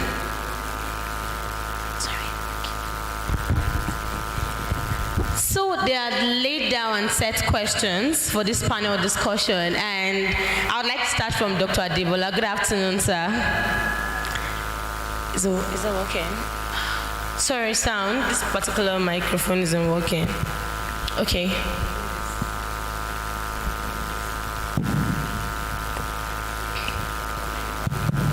You're welcome. Thank you very much. How are you doing this afternoon? I'm good. Great to know. So the very first question that I would like to ask you is, what role can the government play in helping business owners navigate the challenges of running a business in Osun State? Good afternoon, everyone. In Osun State is a peculiar state because unlike Lagos and Lagos, Port Harcourt, and few other states, where they are aware of the necessity of owning your own business without any interference from anybody. Because the principle of capitalism is well understood in those states. But here we are, where politics and so many other factors has really changed the mindset of an average youth to only what the government can give to them and not what they can do themselves. So we are in a very tight corner in these states. Regarding what government can do, reorientation is the first thing. We all need to be aware that the only way out of poverty, of complaint and vulnerability is entrepreneurship. And in driving that, the government needs to sensitize the people on this very factor. At the same time, create an enabling environment that will make MSMEs, that is small business owners, to thrive in terms of tax. They need to lessen the humongous tax that start from the local government. If you go through this road, if you get to the stadium, you will see touts there collecting money from even bike, Okada riders, stopping them. Those who are doing legitimate business, they will put nails on wooden materials and put it on the road, trying to puncture their tire. And they are equally saying they are working for government. In a sane society, such should not exist. There should supposed to be a very good understanding between the MSME players and the government. There's supposed to be a better way to collect taxes from people who are doing legitimate business. Thank you very much, sir. I have a question to ask before you move forward.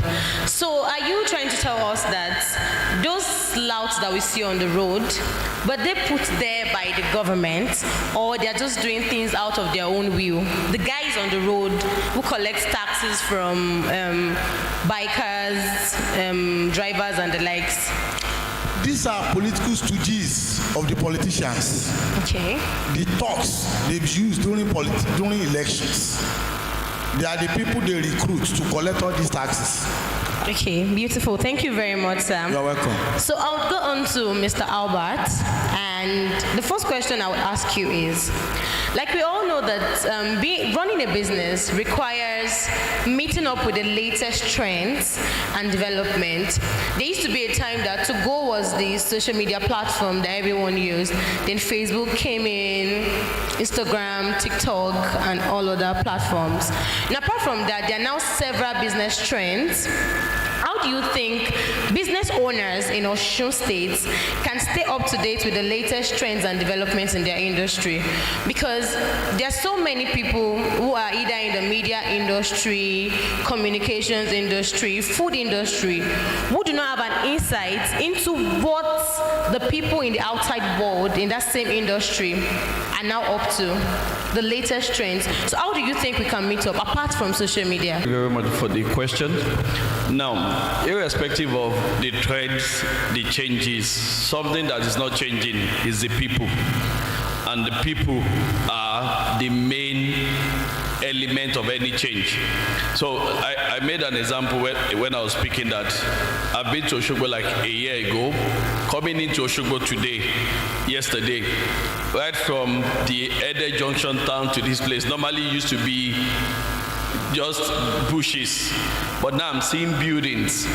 Even in Osogbo itself on Ring Road, I'm seeing so many buildings, so many stuff. So where you need to first stay is in this place, their development, there are more people. One of the questions you must ask yourself is, these people coming into Osogbo, building these buildings, what do they need? It is not a business if you are serving what you want and not what they want. So there's a book called A Acres of Diamond talked about somebody selling. So imagine if you run a supermarket, the first person comes to you, I want to buy Coke. You say, sorry, I don't have Coke, but I have Pepsi. The second person comes, I want to buy Coke. You say, sorry, I don't have Coke, but I have Pepsi. You will soon run out of business because you are not selling what people want.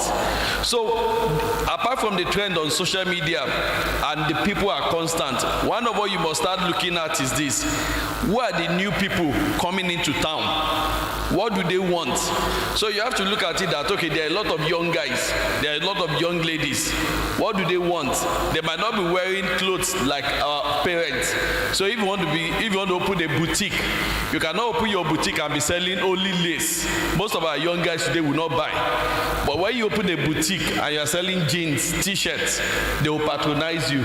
So look at the people and ask yourself, this new set of people in town, what is their need? What do they want?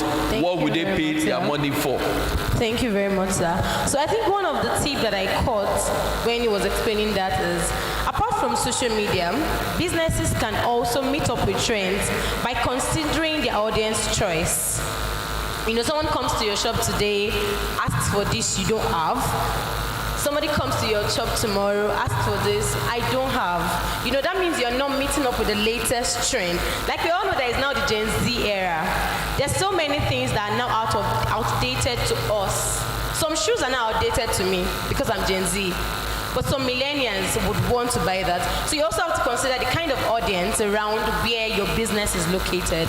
Thank you. Sorry, just to make a clarification. The trend we're mentioning, either technology, social media, is still about the people. The people are the one that forms the trend.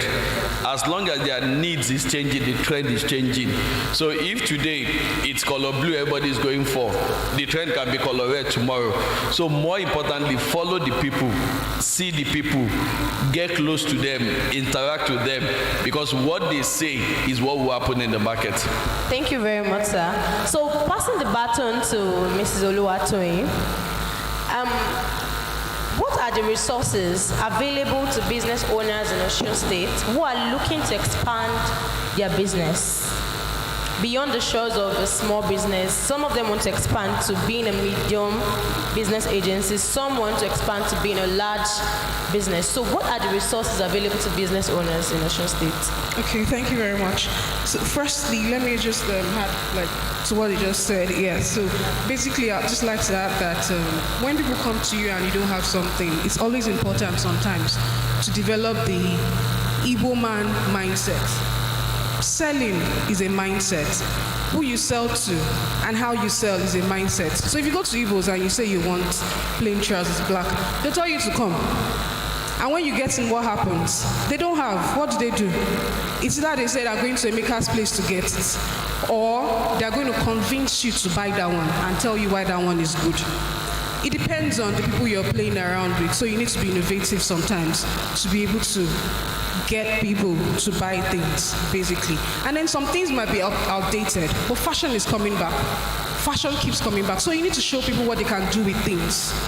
Sometimes, if you're selling a home, if I go into a plain home, I don't know what to do with it. I'm like, this is too big. When I was going to rent a home, and someone showed me a place, and I was like, this is too big. And then when my husband came and he said, you can't do this. And then he began to analyze how I could actually put things together and fill up the space. Then you go abroad, they do a home stage and show you what you can do with what they are offering you.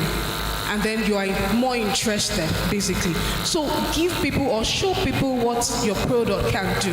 You take dry lace that is outdated, do a very lovely design with it, put it online, and you begin to sell something that is outdated. You bring it back to life. That's how fashion is. So basically, back to what you can, what funds are accessible to you. Resources that are accessible to you. Number one resource that is accessible to you is yourself. What can you do? What do you have? I'll give an example with something that a lot of people have probably heard over time. A baby foods would tell you the story of how she started her business. And she was a banker. And then the targets were frustrating. She was choking. And one day she just, if you're a banker and you've been to NPL meetings and you listen to how they insult you and send you back home and tell you things. So she thought about that. She got down when they were coming back from Lagos and went to her mom. A lot of us don't have any other people except our mom. They are the only ones that we go back to go and talk to and go and put our head on their breast so they can give us advice. So that's where she went back to. And her mom said, how much do you need? We will look for it. And she said, the money I need, you can't give it to me. And she explained, and mother said, sorry, I'm speaking Yoruba. Maybe you should come back to business that I have been doing. She does a lubo. So she thought it was something ridiculous. But today she's packaging a lubo in cartons. She's packaging gari, she's packaging plantain flour, and a lot of other things. But she didn't just start, her factories around the world, but she didn't just start with a big factory. She started with her 3-bedroom apartment, or I think 2-bedroom apartment. But she designed it according to NAFDAC standard. So that's why I said the first resources that is available to you is yourself. Thank you. What can you do with it? And then before you now start looking for loans, I don't advise startups to come for loans because the business dynamic changes from time to time. The policies are not encouraging. One day is $300, $500, $700, and then the next day is tax collectors saying that you have to pay for your signage, and the amount is changing. Local governments will come and everything. So you need to start small, and you need to be innovative.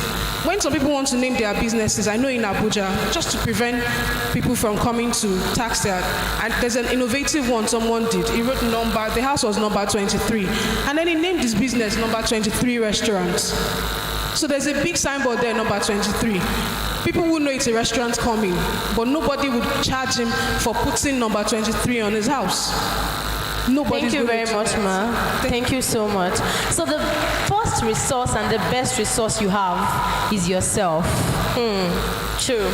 So passing on the baton to Dr. Samuel Ido. Now driving the conversation towards the relationship between the government and business owners in Osun State. How can the government work with business owners to create a more favorable business environment? There are so many business owners in Osun who do not have favorable business environment for their businesses to thrive. Then it's a two-in-one question because we're running out of time. I understand that Smedan has a lot of, business initiatives, programs, a lot of trainings. Can you share some of them with the business owners? Thank you very much. The first question is, like in Osun State, we have the State Council on MSME. I'm the secretary of that council. And the deputy governor is the chairman of that council. And we have so many other regulatory agencies that are part of the council. There is a regulatory bottleneck in Nigeria. And the access to finance too is difficult. And Land Use Act is equally not helping the matter. We have even advocated for the repeal of the Land Use Act, where all the land in the state is owned by only the governor, and you need the consent of the governor to obtain the CFO, and you need that CFO to get loan from the bank. How will a single person determine the fortune of 3, 4, 5 million people who are looking for loan? And part of the condition is without CFO, no loan. Do you understand? They need to repeat that. And at the same time, the regulatory bottleneck, NAFDAC is there, NEPC. You will need to, FRSC is there. They advocated for one-stop shop, but it is not funded. One-stop shop is not funded, and there's no synergy between the government. The gap between the government and the people is too wide. They need to bridge it. Government need to interface with the players and lessen those regulatory bottlenecks. Like they remove the subsidy. If they remove subsidy, let them also use the money to put subsidy on any farm implements. All the farm implements, farm inputs, let them put the subsidy on it. By the time subsidy is on the farm implement and input, it will benefit nearly everybody. Everybody will have easy access to food. There's nobody is here that will not require food per day. So if the food is cheap and the subsidy is on food, sincerely, nobody is only if you want to buy a car that you need fuel. If you don't want to buy a car or just want to go to, if some of the people here, they may not necessarily be directly affected, but food is a problem. Regulatory bottleneck, government need to lessen it. The issue of tax, government need to review the tax system in Nigeria. Local government will collect. That is what we refer to as multiple taxation. There is multiplicity of tax system in Nigeria, especially in Osun State. The government and so many of the medium and large companies in some other clients, even in Nigeria, state government guarantee them for fund. State government guarantee them for fund to access national fund from Bank of Industry, even DBN and CBN intervention fund. So the government needs to wake up and bridge all these gaps at the same Land Use Act.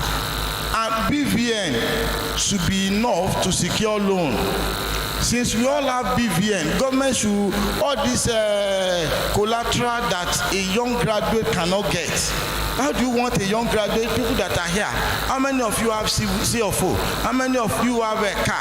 How many of you have a red copy of a landed property? But you all have BVN. And with your BVN and with a credit bureau, because if you are defaulting, they can send your name to credit Thank you bureau. very much, sir. And with that, so BVN should be enough. Government should make that law. Thank you very much, sir. So we all know that we can get loans from all of these platforms.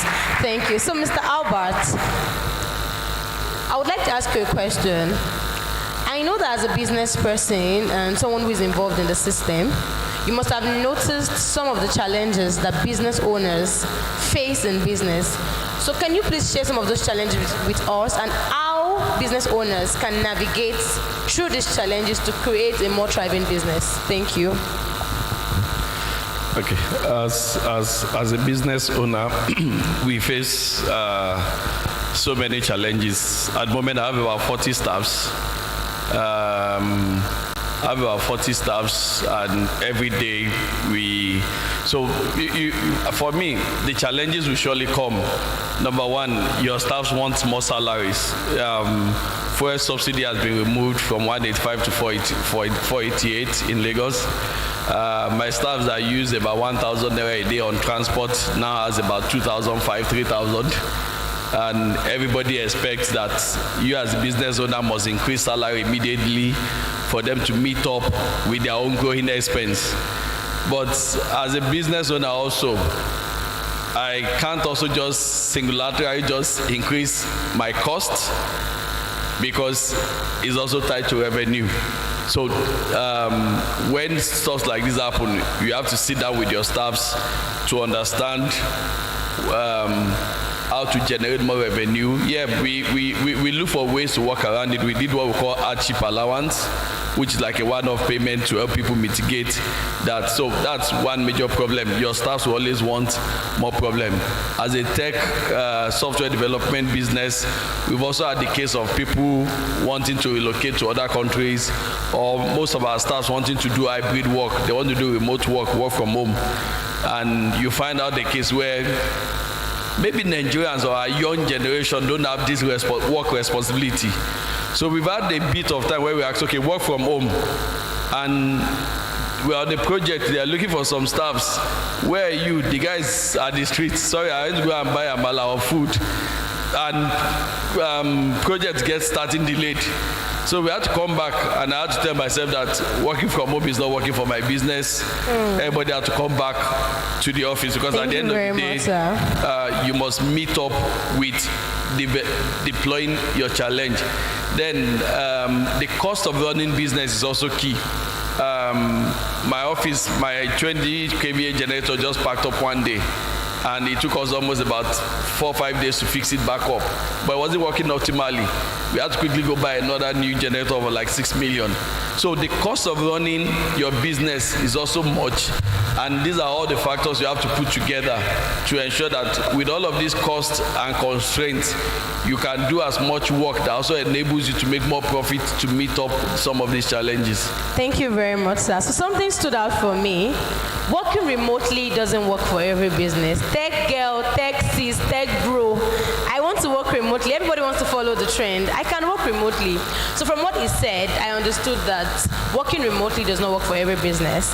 So because we are right behind Chedo, I'll just want every of the panelists to say a word of admonition or a word of advice to every business owner who is trying to incorporate technology into their business. It could be an advice, it could be anything.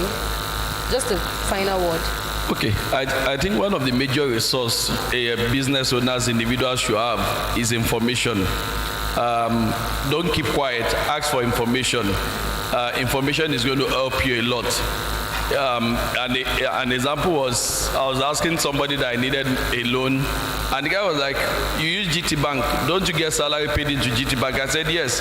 Like, GT Bank gives salary earners quick credit loan. You get the money in 2 minutes. And the guy gave me a code, and in like 2 minutes, I got a loan of like 3 million. And I think they have the cheapest loan. Sometimes when you open up to talk to people, you get some of this information that can be useful to you like that. So information is key. Don't keep quiet. Speak to more people about your product, about what you are providing, about the challenges you are having. Be open to as much advice as you can get. And gradually, when you get all of this advice, sieve the advice, take the useful ones, take the one that you can implement, and I'm pretty sure it will help your business. Thank you very much, sir. Okay, so you said information, but I'll also say that consistency is key. Consistency is key in this world that we have, because a lot of people that you see these days, the Dipsons, the Abebis, a lot of people probably tried a lot of businesses. I personally probably tried like 3 businesses after school and they failed. And my dad just told me that you were never consistent with them. You just thought as soon as you hit the business, cash flow will start coming in, pouring in. So a lot of business owners do their business plans and their cash flows, and there's a very high spike in revenue. I don't know how. But sadly, businesses fail. Most businesses fail in the first 1 year. So consistency is key. That time where you would trek would pass. It could take 2 years, it could take 3 years, it could take 4 years. But whatever it is you're doing, consistency is key. A lot of people who have been in this business will tell you that, and don't stay in one place, because technology keeps evolving. So as soon as you have to be open to information, just like you said, so that as soon as the next trend is coming in, you're hitting onto it, you have information already, and you're making use of it, so that there's no gap between the way people moved from films, using films, to using the digital camera, so you'd have just transited into the new technology. So please, those are the key things for me. Thank you. She has said something about consistency. Take home. Though they said, or someone said, side hustle or side hustling, that is having a job you are doing at hand, is better. Doing it together with your business is better than being in a full-time business. But I want to assure you, the only to prosperity, to end poverty, and for you to be societally relevant is for you to have your own business. I'm speaking from experience. Osun State is not like Lagos, where you can do so many multiple streams of income. And at the same time, maybe how many people in Osun State are working and by side and earning 100,000? How many people? But you can do your own business with consistency. In the next 5 years, your returns in form of profit can be up to 500,000. So please, the only pathway to end poverty is self-business. You can only work for yourself and become relevant. Thank you very much, sir. That was really amazing. Please, a round of applause for all of the panelists. So in summary, For your business to thrive with technology and new innovations, you need adequate information, you need to be consistent, and you need to have several streams of income. Distinguished ladies and gentlemen, thank you so much for coming with us up to this point. Please a round of applause for yourselves. So I need the photographer's attention now. Before we leave the stage, we would like to pose for a picture. Thank you. Thank you very much to all of our panelists. On that note, ladies and gentlemen, I would like to appreciate everyone once again for your presence and your attention so far. We are winding up gradually. Just two more speakers, then general Q&A, then we call it a day. But be rest assured we have refreshments going around already. So ladies and gentlemen, would like to bring to the stage the next speaker. But before I bring up stage and take the biography of our speaker, I would like us to have in mind that if you have the documents that Fund R requested for, please do well to open an account with Fund R. You all had the opportunities that comes with you having an account with them. Limited charges, they can do a lot on that account. You can have a business account in matter of minutes. So let's just put it in mind to have an account with them before we go. Fund R are there too. Also, so ladies and gentlemen, would like to have a citation of Akim of Samuel Jibo, a freelance coach and affiliate marketer. Are we ready? Okay, so while we are waiting to hear from the media team, we'll just take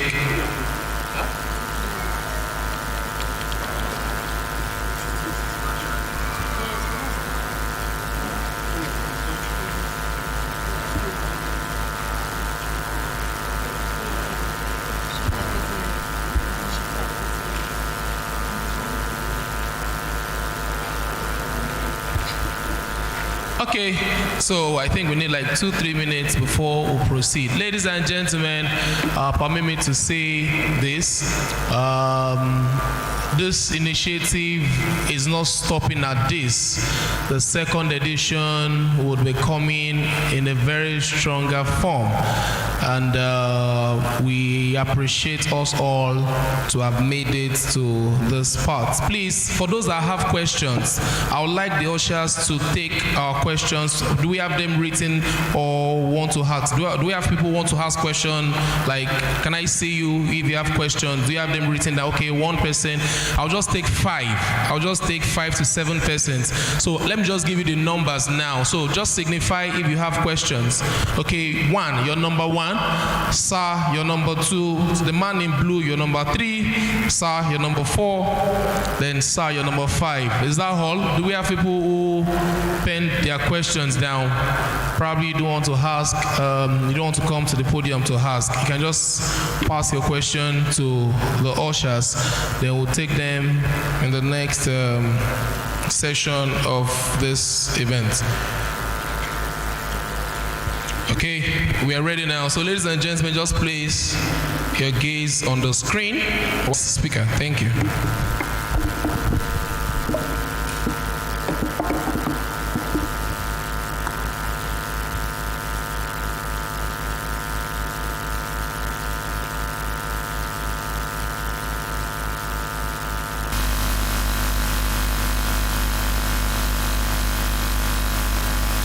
Samuel Jibo. Samuel Jibo is a product designer, affiliate marketing consultant, and a freelance coach. He became popular in the affiliate marketing space after becoming one of the top affiliates of a leading affiliate platform in 2021. In 2022, he focused majorly on helping skilled people connect with international clients who could pay them for their value. over 10,000 persons have benefited from both his free and paid trainings. He now focuses more on his tech career and coaching of freelancers, how they could make the first $100 to $10,000 on Upwork. Join Samuel Jibowu at the Techpreneur Conference in Osun State.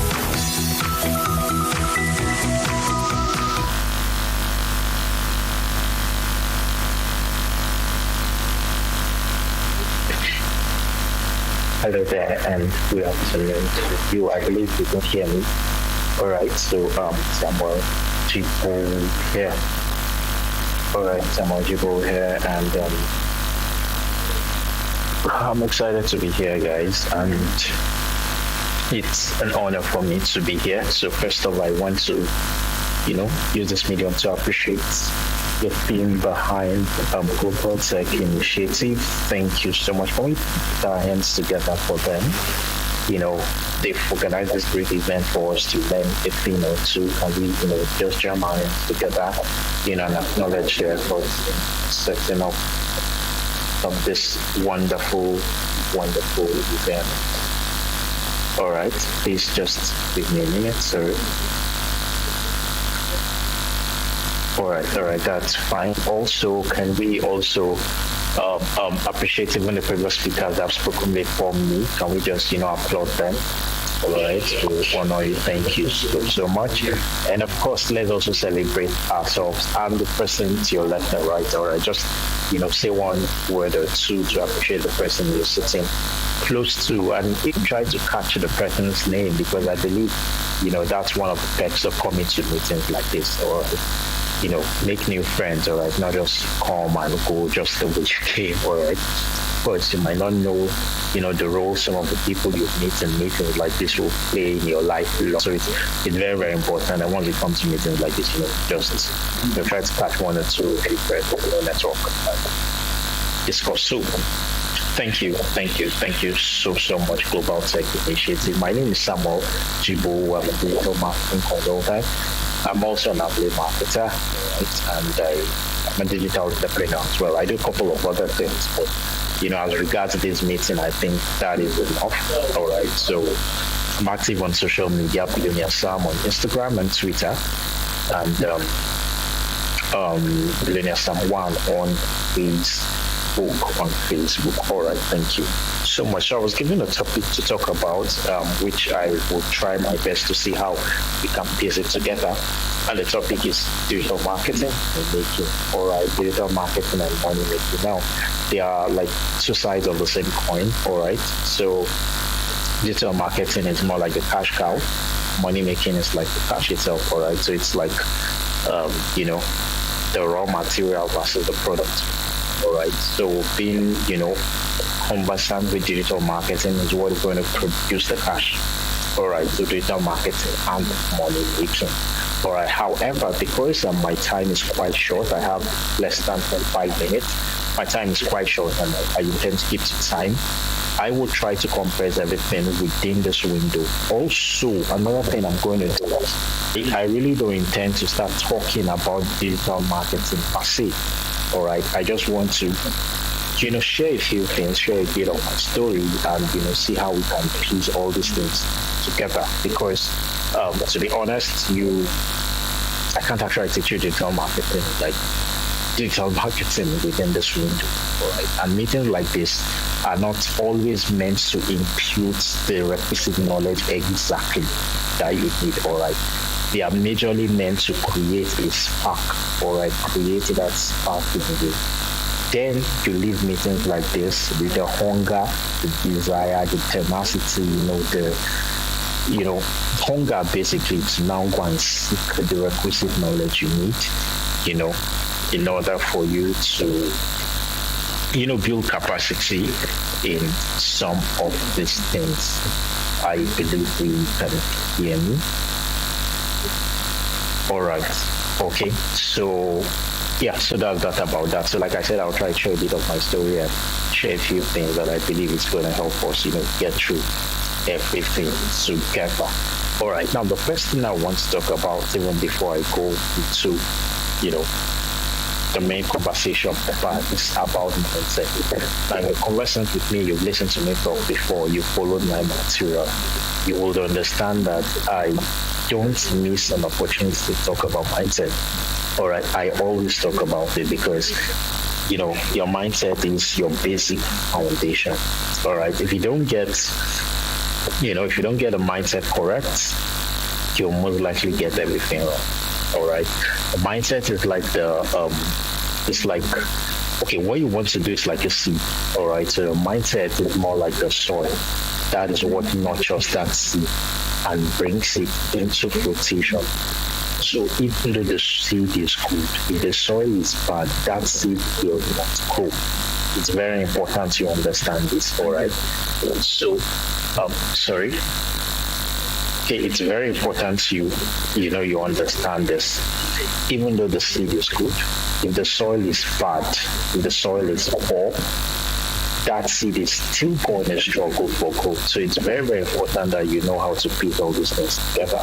So yes, the idea is good. Yes, what you need to do is good. If it's not placed, the knowledge is fine. If it's not placed within the right, mental environment, that knowledge is going to be no fruit. All right. So I always talk about it. I always hammer on mindset because I believe, getting your mindset right is 50% work done. All right.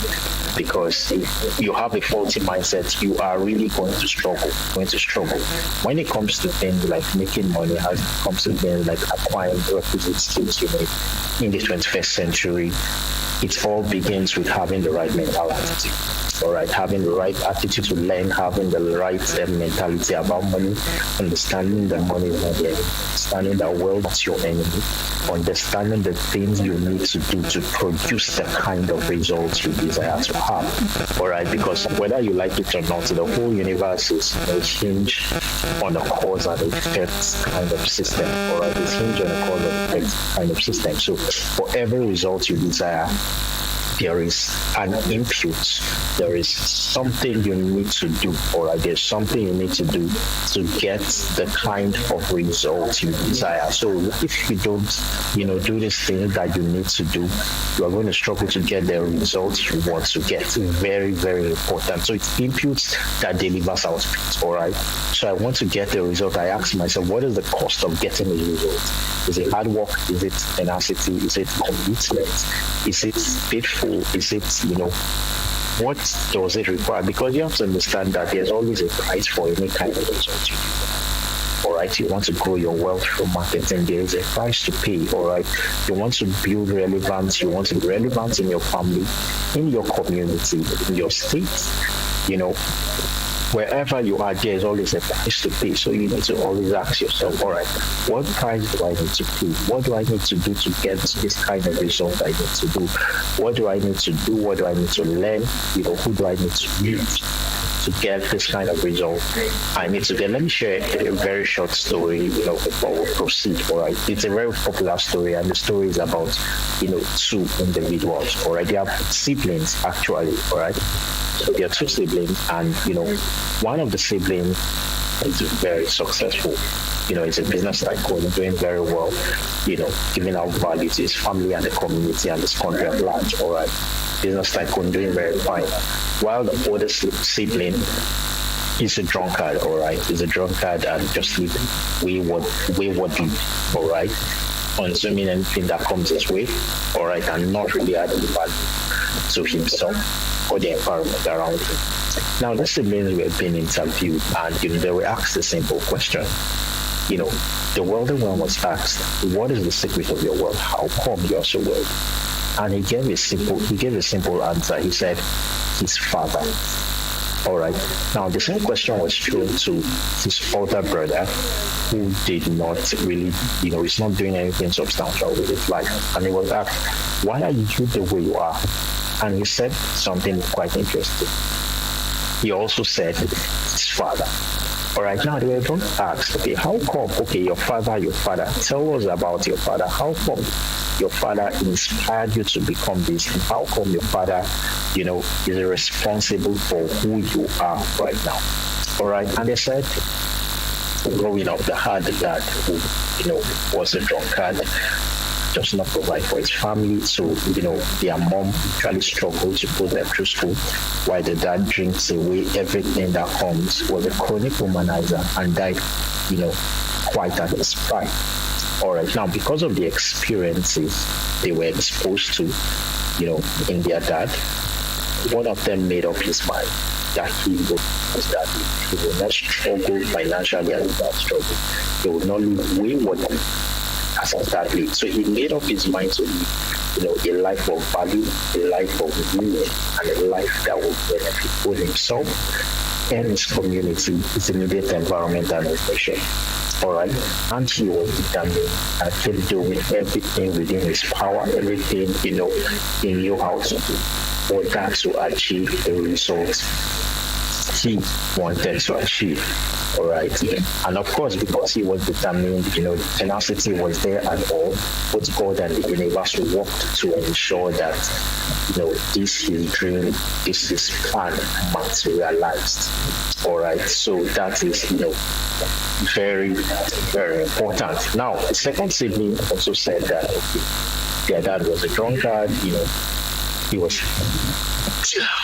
Sorry. Okay, the dad was a drunkard, and he lived waywardly, and because of how the dad lived, he also followed suit and continued, in the manner of the dad. All right. So the whole point I'm trying to drive out here is this: both of them were exposed to the same kind of information, the same childhood, the same upbringing, probably went to the same school, and the outcome of the other different. Now, what am I trying to achieve with this story? Your destiny is in your hand. Who you're going to become tomorrow is solely dependent on you. Now, it's not dependent on your family. It's not dependent on your parents. It's not dependent on school, if you're in school. It's not dependent on your spouse, if you're not. In fact, it's not even dependent on God. It's dependent on you. What you do with what is available to you right now is what is going to determine who you're going to become eventually. 5 years or 10 years ago. So your destiny is in your own hand, and you have to take responsibility and do everything you need to do within your power legitimately to get the kind of result you desire. Now, nobody is coming to help you. You have to come to that fact that there is no one uncle somewhere. There is no. I know some of us have that, yes, but you need to put your mind in such a way where it's making you depend on one help from somewhere. Because you have to understand that your journey starts with you taking responsibilities for the outcome of what you want. All right? You have to get your mindset correct. You understand? You have to get, your mindset right. The right tenacity, the right drive, the right input, the right knowledge, the right, mental framework. Because, like I said, this is like the soil that is going to make the seed grow and germinate. If you don't get it right mentally, it does not matter whatever kind of information that comes to you, it will not be a fruit. It will not be a result. Please, can we put our hands together for Samuel Jibo? Can we please put our hands together for him? He had to squeeze time to actually have that session. Thank you very much, Samuel Jibo, for that very wonderful session. And right now, we'll be moving to the last section of the day. And this section is to be taken by Mr. Akim Akiode. Is he inside? I think he's outside. Protocol, can you please beckon on him? He's the growth manager at You Verify Lagos, Nigeria. Yes, so we'll be having the last session. That will be the last session for the day. Then we'll take the Q&A. Then we'll call it a day. All right, now I think I should just take us back the memory lane.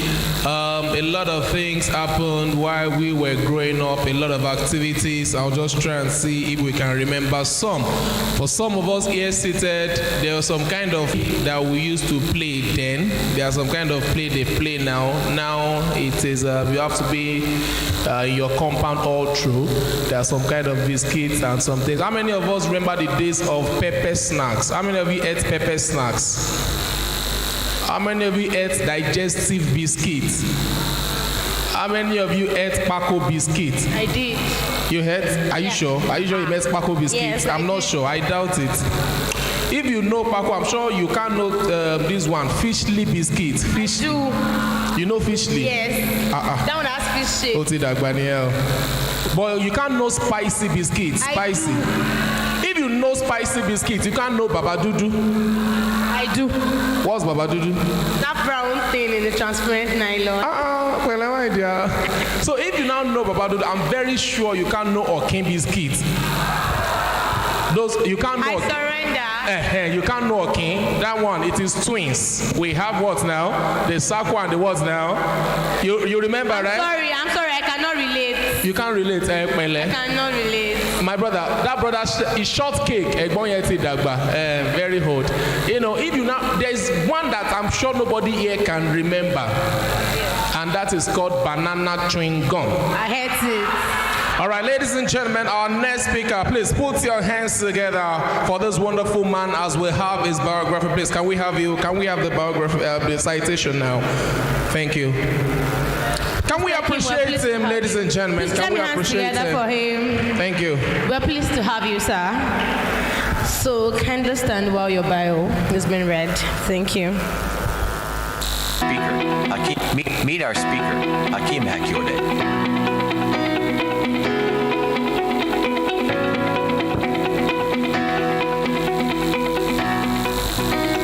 Hakeem Hakiode is a growth and marketing executive with 7+ years of active engagement in growth and marketing roles.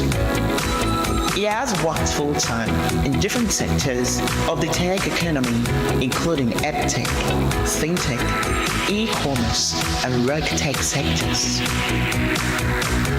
Hakeem also consults for startups in the fintech sector and social enterprises (NGOs) that adopt technology for impact. Hakeem currently leads the global growth and marketing teams at YouVerify Incorporated, where he oversees all marketing and growth activities of the company. He holds an MBA from Quantic School of Business and Technology, USA. He is an LBS Venture in Management alumni, a one-time TEDx speaker, Yali West African Leadership RLC alumni, and a YIL Fellow.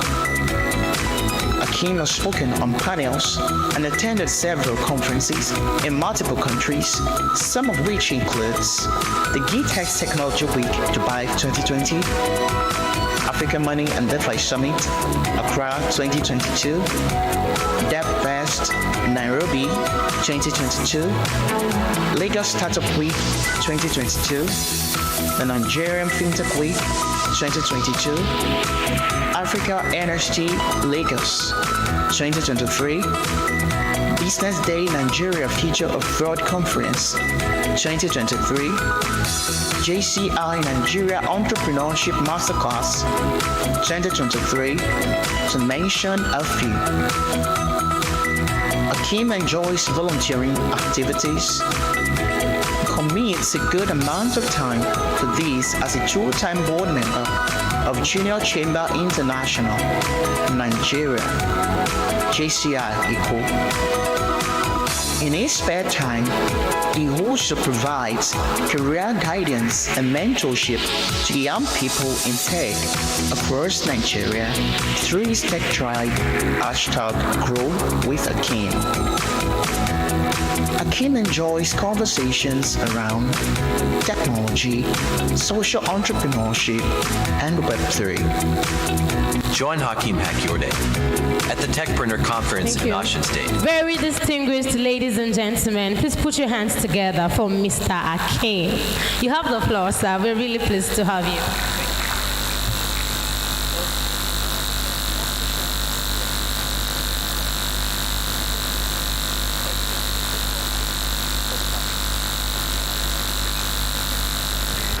Thank you. Thank you very much, everyone. Good afternoon.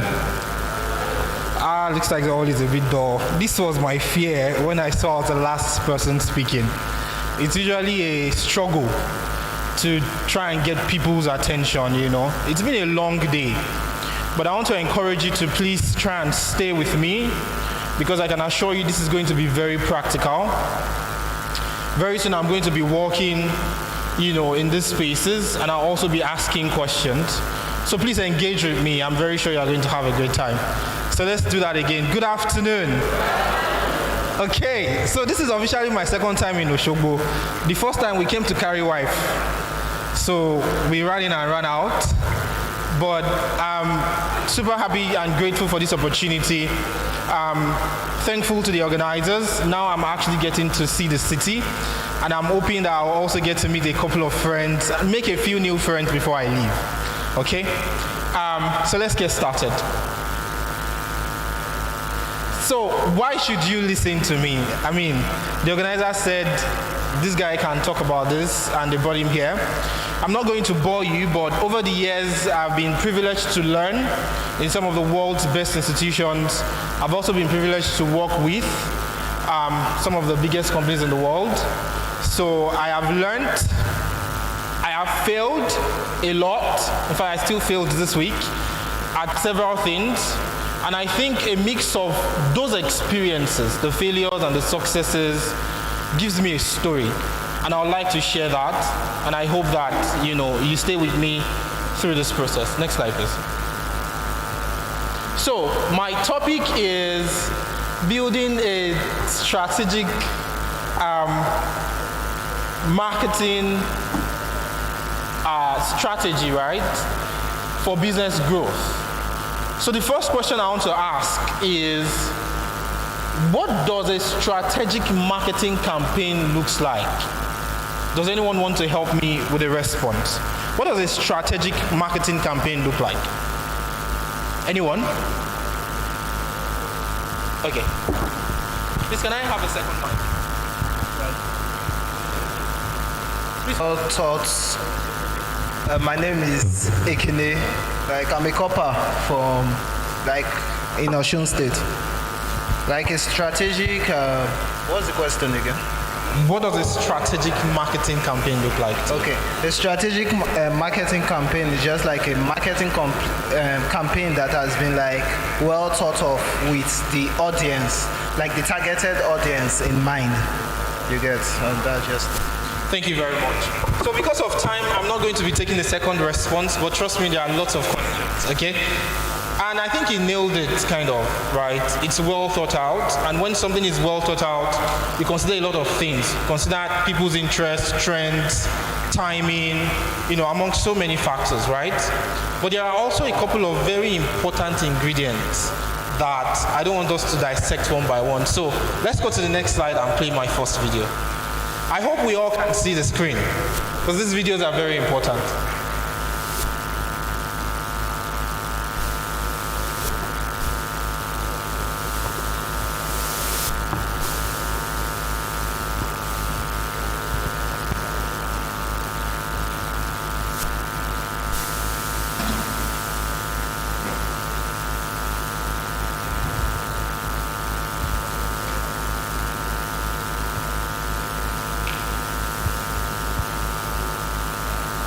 The videos have to play. I had this conversation earlier. I'm so sorry.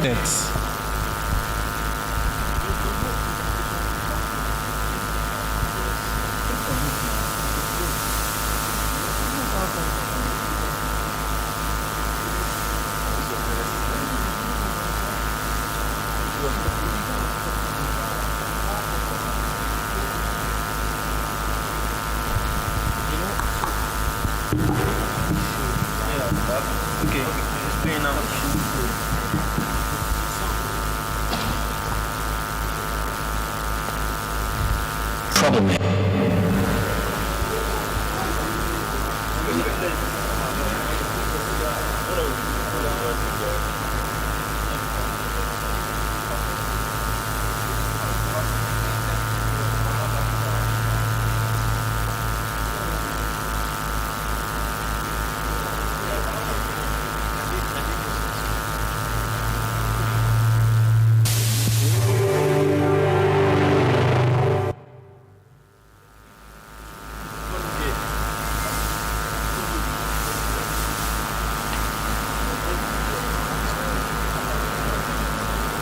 rebels, the troublemakers, the round pegs in the square holes, the ones who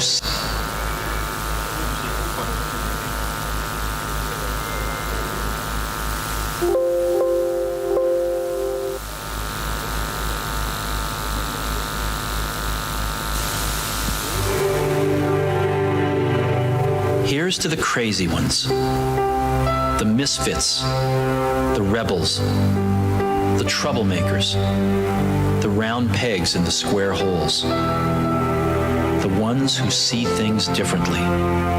They're not fond of rules, and they have no respect for the status quo. You can quote them, disagree with them, glorify or vilify them. About the only thing you can't do is ignore them, because they change things. They push the human race forward. While some may see them as the crazy ones, we see genius.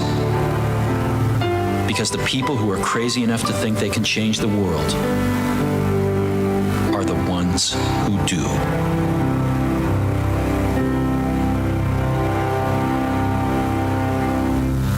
I'm sure we all recognize the last logo on the last slide, right? What's the name of that company? Apple. This campaign was done in the 70s. This is an advert. Now the question I want to ask is this. What products were they selling? What products were they selling? Anyone? What products was this advert selling? No one can tell, right? That's because they weren't selling a product. What are they selling? Sorry? What were they selling, please? I noticed you mumbled something. They are trying to sell a brand. A brand? Yeah. Anyone else? Okay. I need to find a way around this thing. I cannot keep moving around like this, but I want a woman next. What are they selling?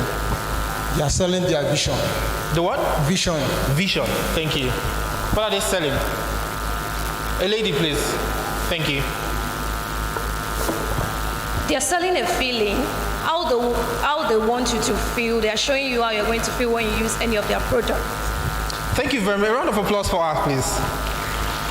They were selling a feeling. You see, today, when you walk up to a girl with an Android phone, and another person walks up to a girl with an iPhone, there's a difference in how that young lady looks at you, true or false? iPhone is like a tribe, right? You have some level of confidence when you have the latest iPhone in your hand, because you belong to a tribe that other people do not belong to. And that did not start today. It started when? In the 1970s. When they told us that this is to the misfits, the special people, the geniuses, the special ones. And socially, they wired us to start feeling special. Until tomorrow, when a new iPhone is about to launch, and they say this one is going to cost $2,500, even Nigerians will pre-order. Forget Tinubu's economy. If they say it's $5,000, people seated in this hall will pre-order. And it started from there. Okay? Next slide, please. Now, it's a very simple rule. Don't talk about your product. Talk about the problem you are selling, and talk about the experience that you give people. If I buy your product, how will it make me feel? Let's bring it down home to Nigeria a little bit. No matter what you are selling as an entrepreneur, whether you have a tech product or a physical product, or even if it is services that you are selling, you are fighting against one thing. Do you know what it is? let's not waste time. You are fighting food. You are in competition with food. Because one of the most expensive commodities in Nigeria today is food. And it is also the one thing that people cannot do without. If you do a very rough estimate right now and you calculate what you spend in a month, you realize that food takes a good chunk of it. And so no matter what business you are into in Nigeria today, you are fighting against food. So it's not about what are the features or benefits of your product. What will people feel after using that product? That's the most important question you have to answer. But you see, you cannot answer those questions, or that question rather, specifically, if you don't tackle the following, okay? Next slide, please. Next slide. We're past the stage. Next slide. So, understanding your business goals, and this is where this comes in, right? Understanding your business goals. Before I move on to what problem are you solving, can anyone tell me an indigenous Nigerian company that is 50 years old? A Nigerian-owned company that is 50 years old. Anyone?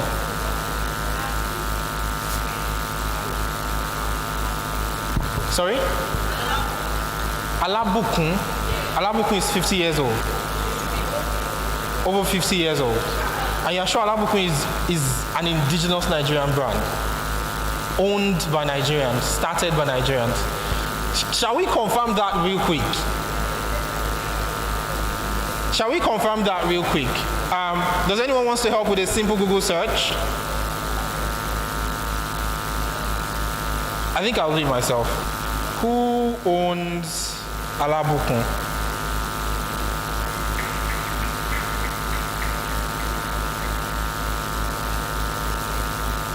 Okay, so the late Kayode Odulate, nice, founder of Alabukun powder.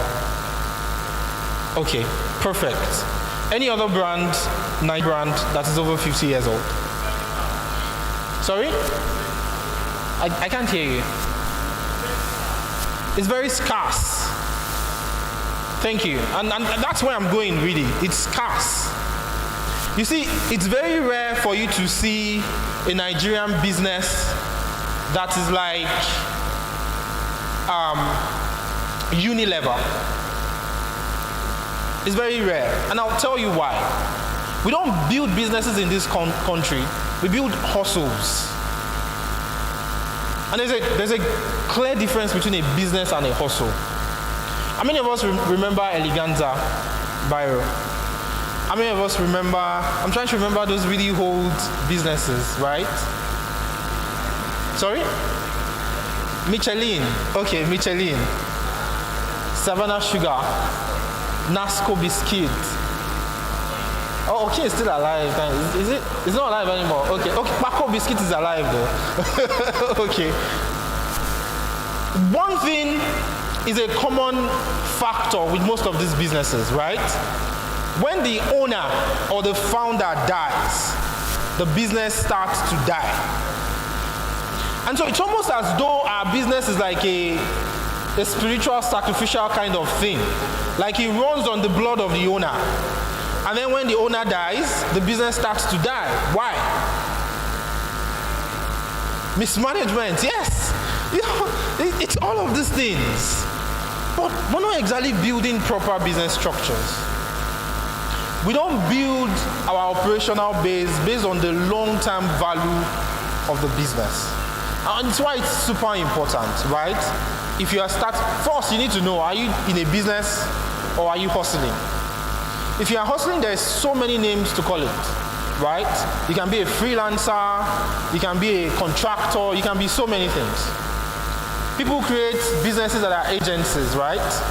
And they basically freelance. Agencies freelance, right? But you see, if you are going to call yourself a business owner, the first question you need to ask is, next point please. What problem are you solving? Next point, please. What's your short-term and long-term vision?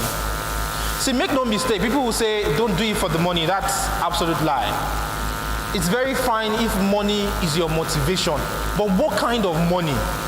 Does anyone know what Apple's valuation is as of today?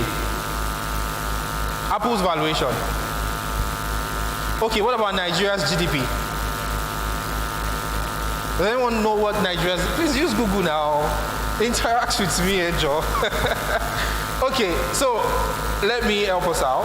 So Nigeria's GDP as of today is about 400 and something billion dollars, about $440 billion. But you see, Apple, the first video that we watched, right, that was doing a TV commercial, but they did not mention any of their products. That company today is worth $2.89 trillion. That company is more valuable than Nigeria, South Africa, Ghana, the whole of West Africa combined together.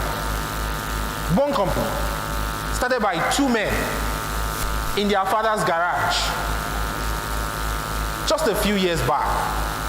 Apple is not 50 years old. It's not 50 years old. You know, what's your long-term vision? What exactly are you trying to achieve? What problem are you trying to solve? That's the most important question. What's your why? If you can't find it, you probably should not start building. Because you are either going to build something substandard, you are either going to build a hustle, and then when you die, the business dies, or you are going to get frustrated and you are going to stop along the line. So understanding this question is super important. If you don't understand it, you don't even know how to properly communicate to your audience. Because, okay, what feeling are you going to tell to them? That feeling, will it outlive you? Apple started it in the 1970s. The most prominent Apple co-founder, Steve Jobs, is dead, right? But the foundational work that he started, has it changed? Next slide, please. Then finally, what are your KPIs? So, you know what your long-term vision is, right? You know what problem you're solving. How do you measure it? How do you know you're doing well? How do you know when you're falling short? You need to have a way to measure. And those are what your KPIs is, right? KPI is key performance indicator. They are the things that you would see, okay, to confirm that my business, right, is tenable. I need to have at least 100 customers in the first 1 month in Oshogbo. If I have 100 customers, it means that they have validated that there is a need for my business in Oshogbo. So I can now begin to grow it. If I don't get 100 customers, it might mean maybe people don't need what I'm bringing in. Maybe this is just what I want. Maybe it's not what people need. And then you take a step back and say, okay, perhaps we should not go into this business. But see, if you don't have KPIs, you will never know. You just keep running and investing and burning cash. Okay? Next slide, please. So how do you craft a brand identity? I think we have a video now. Okay, so before we play the video, I have a question, right? And I really want you to tell me after watching this video. I think we have 2 videos left. And the question is very simple. You're about to see two videos from different companies, right? 1 video each.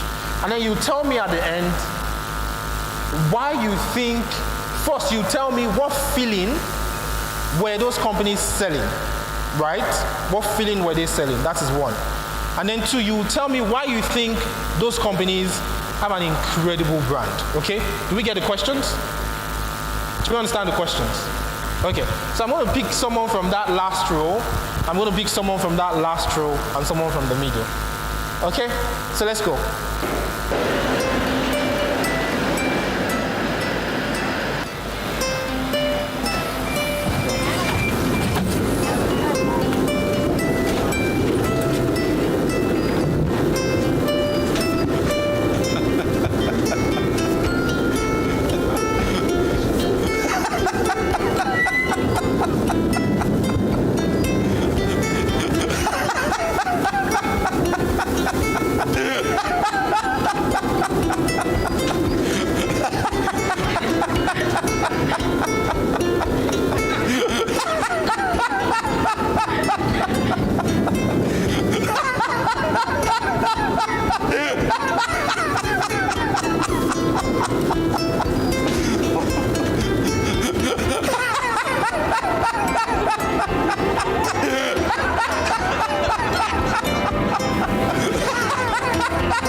I'm sure this is one of the weirdest commercial video you've ever seen, right? Very weird. They didn't say anything, right? So, that feeling, what feeling was this video selling? Happiness. A round of applause for her, please. Happiness. Which begs the question, right? Have you ever seen, you know, in Africa we like parties. One of those parties is burial, right? Amongst many other things. But have you ever seen a Coke advert where Coke is served at a place where people are not happy?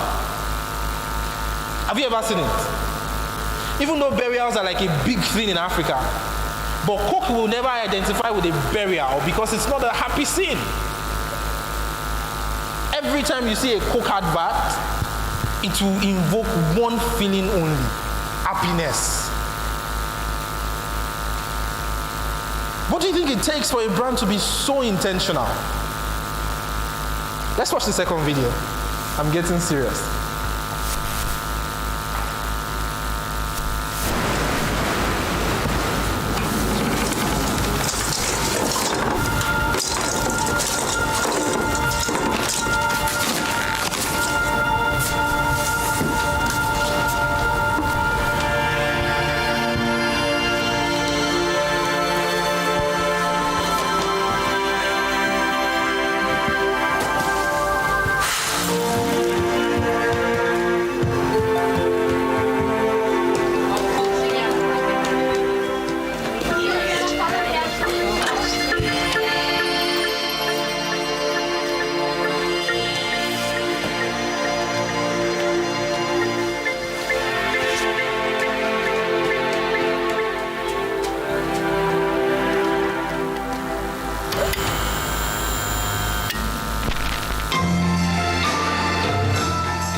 Your question, what feeling was this ad selling?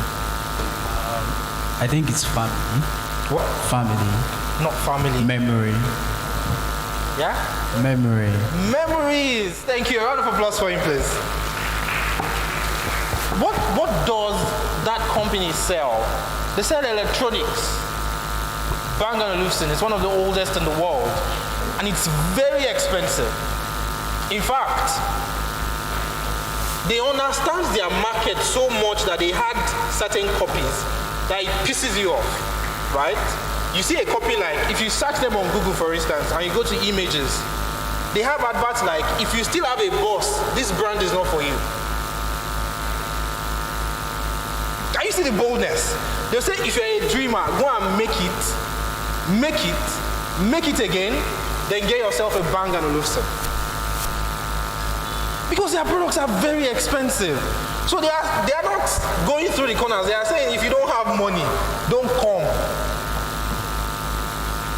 Because our brand is not for you. But that same brand is telling you that every single thing we make is going to help you keep the memories alive, no matter how long. And they communicated that perfectly with this commercial. Okay, let's move on. So, again, wake up and create something like this, right?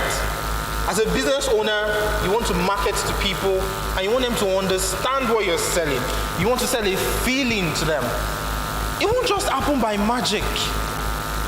It comes with a very deep understanding of one, what problem you are selling, two, what your value proposition is, three, who are you selling to? What do they need? If you don't know those things, see, I are some of the best marketing professionals in the world. You will never create anything close to this. Right? Because creating something this beautiful comes with a very good understanding of your business and your value proposition. Let's move on, please.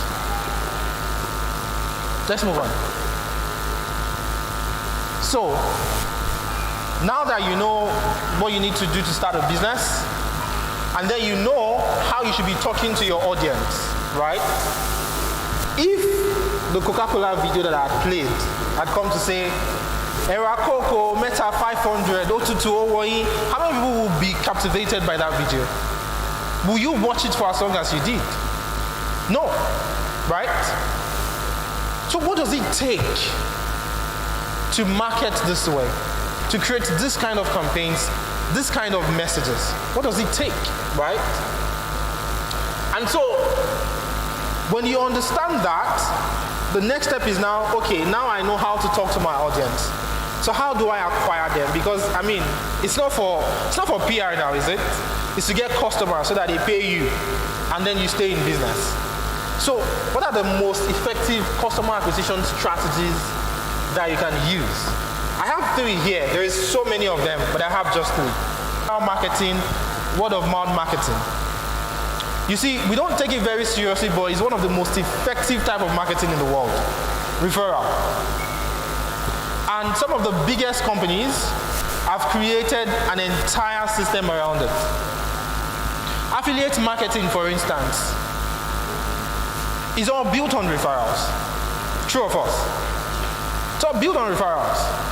And people will only refer you when they feel good about your service.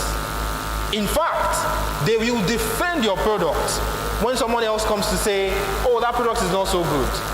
How many of us know Piggy Vest here? Okay, great. So sometimes, I think in 2021, somebody came to say, oh, Piggy Vest, oh, they lost people's money, oh, about £1 billion, so they're going to have problems soon. If you see how that person was attacked by Piggy Vest customers, say, shut up, you don't know what you're talking about. Customers, they were not paid to do that, but they have trust in the product because of how the product has served them over time. And it is those people who will still refer some of their friends, their families to come onto the platform. So referral is one of your biggest acquisition channels. But it will only work if your few customers that you have are satisfied with your service, right? Second is organic and inbound marketing. So this is basically all the things that you do by yourself that you did not pay for that bring customers to you. And there is so many things. Again, referral marketing falls in that category. Other things are there, like, if you write a blog post, If you post on your WhatsApp status, you post on your Facebook, on your Instagram, all of those things. You provide information to people, right? All of those things will also attract. And then finally is the paid media, right? And that is where you actually pay someone to say, find me customers. For instance, you do an advert on Facebook, find me customers, right? And they will find you customers. But if you focus on 1 and 2, in the long run, it will serve you beautifully. But the paid, in the short run, will give you immediate customers. But you cannot sustain it over a long period of time. Imagine if Coca-Cola was running Facebook ads every day to sell Coke. If that's the only thing they relied on. Imagine, right? Not to say they are not spending on marketing. They are. But they have a heavy budget. But it's not as much. Because there is now a tribe. And that tribe automatically attracts other people. Okay? Next slide, please. So, there is no one-size-fits-all strategy for customer acquisition or even your marketing campaigns, right? But as a business owner, you need a lot, permit me to use the word, of gut to be in business, to acquire customer, and to be sustainable. You need confidence, you need fearlessness, because it will test you. Now remember the first thing I said, right? You need to know what your long-term and short-term goals are, because if you don't, then you will get tired.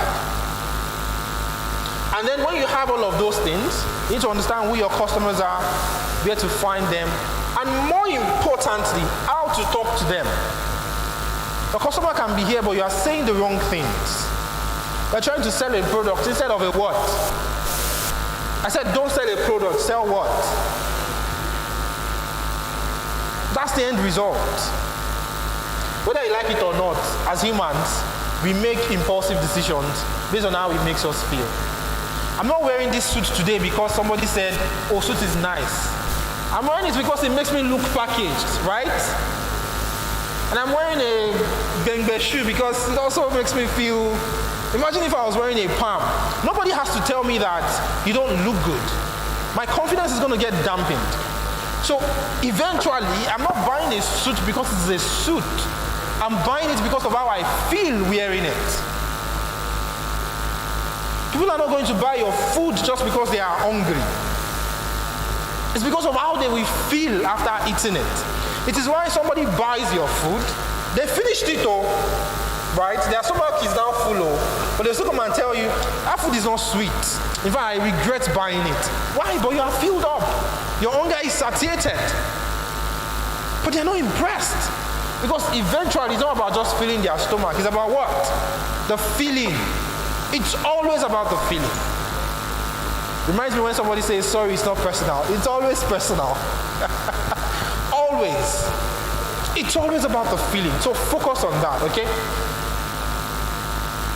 And then timing. Timing is also very important. And I'm not going to lie, sometimes you need luck. Right? The religious ones among us will say you need God. Timing is important. How many of us here listen to Burna Boy? Burna Boy fans. Let me see your hands now. Burna Boy people. Do you remember the Yeah song? Yeah, yeah, yeah, yeah, yeah, yeah, yeah. Aha. Sing it now. Yeah, yeah, yeah, yeah, yeah. Okay. Thank you. Yeah, aha. Yeah, yeah, yeah. Yeah, yeah, yeah, yeah, yeah, yeah, yeah. Okay. So in 2018, right, that song was released on the Outsiders album, right? And Burna Boy is a Nigerian musician, Afrobeat, African, you understand? And then all of a sudden, people all over the world started streaming that song. These guys don't even understand pidgin, but they were listening to it, vibing to it, dancing to it. And so it begs the question, what helped that song go viral at that particular point in time? Does anyone know? Does anyone know?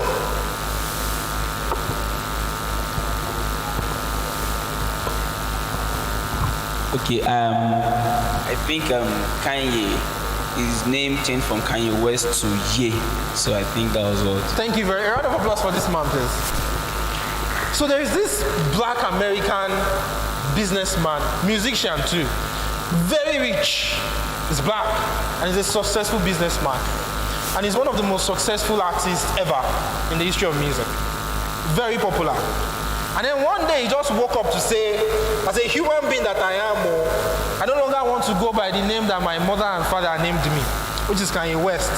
And I want to be referred to as Ye.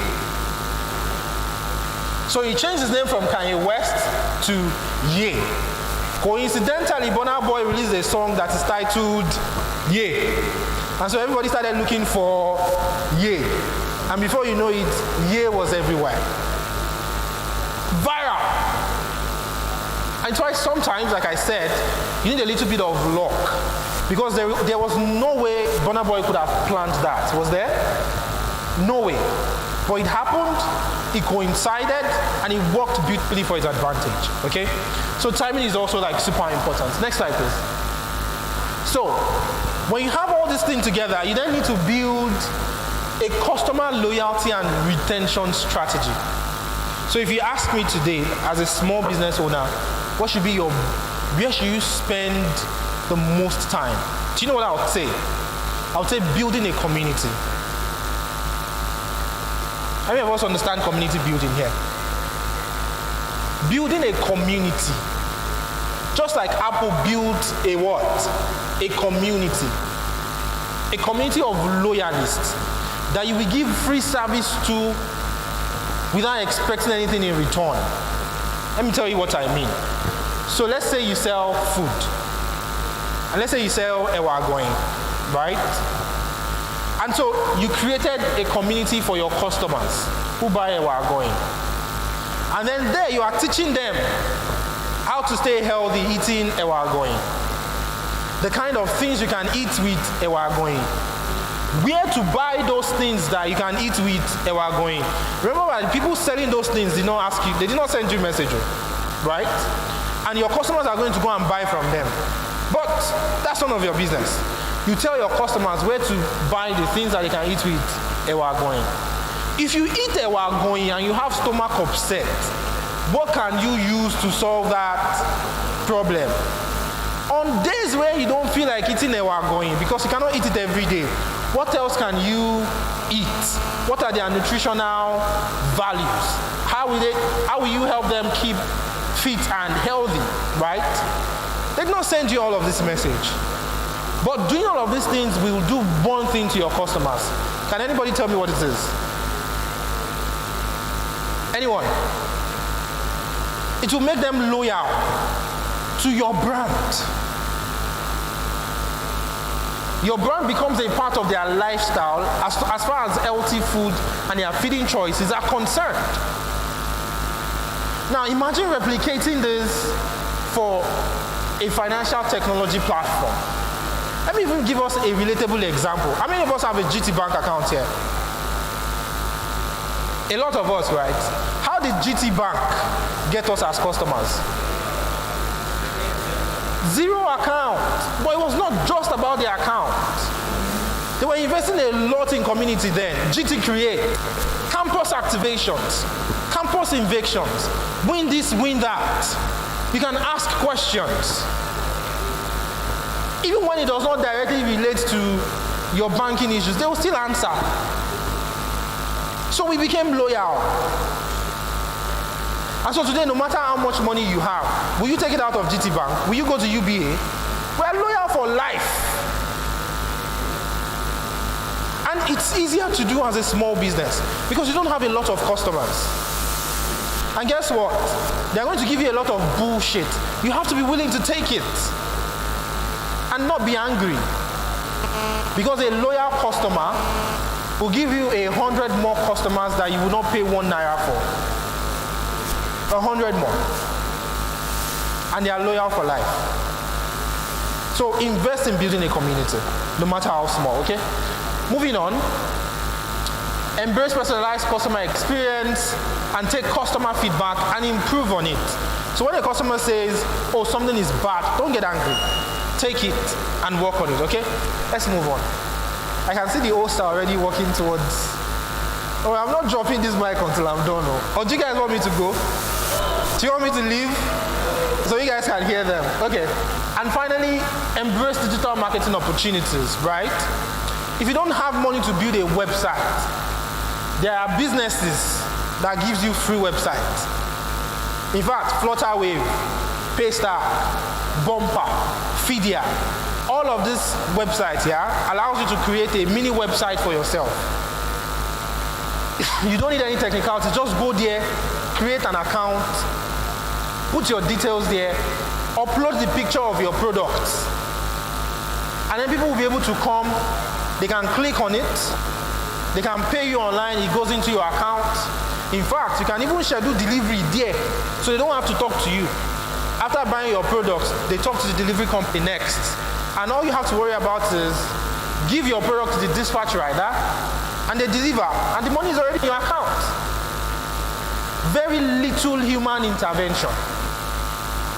So you need to be able to learn to embrace some of these things, okay? So nobody has a reason to not have a website, because you don't even need money to get one. So get one, okay? Search engine marketing, maybe that's a little bit high level. Content marketing, right? Create content about your product. Talk about it. You see, everything that I said that you can do in a community, teach them about things, right? That's content marketing. It's just that for people in your community, they will be special, right? They will get things that you don't post generally. But you have to talk about your business a lot of times, and you have to be consistent about it. Because how else will people know what you are selling? Right? They won't if you don't tell them. So you have to do that, and you have to be consistent with it, okay? Email marketing. It's a way to personalize your customer's experience with you. So you send them emails. Might not be every day. It can also be SMS. Say, thank you for buying from us. We appreciate a customer like this. We hope you enjoyed our service. Please rate us on a scale of 1 to 5. How well did you enjoy this product? Or better yet, you say, please give us feedback. Tell us what you would like us to improve on. 5 customers will not respond. But you see, the ones who respond, if the next time they order something from you, they see that that thing that they complained about has been taken care of, they're definitely coming back the third time. And guess what? You start telling other people to say, oh, you have to use those guys. Their products might not be the best, but you see that service, 100%. Do you understand? 100%, okay? And then utilize social media platforms. As a small business owner, your business is as good as your personal brand. People will buy from you at first because they trust you. Not because of what you are selling. Because they like you and they trust you. So if you're a small business owner and you are in your shell, you're not talking about what you do, you're not trying to meet and network with people, you are shy to meet a stranger and talk about what you do to them, your growth has a cap. You know this adage that they say the sky is the limit. It does not apply to you. Because you've already set a limit for yourself. You know? So you have to talk about what you do. And you have to personalize people's experiences. Okay? Next slide, please.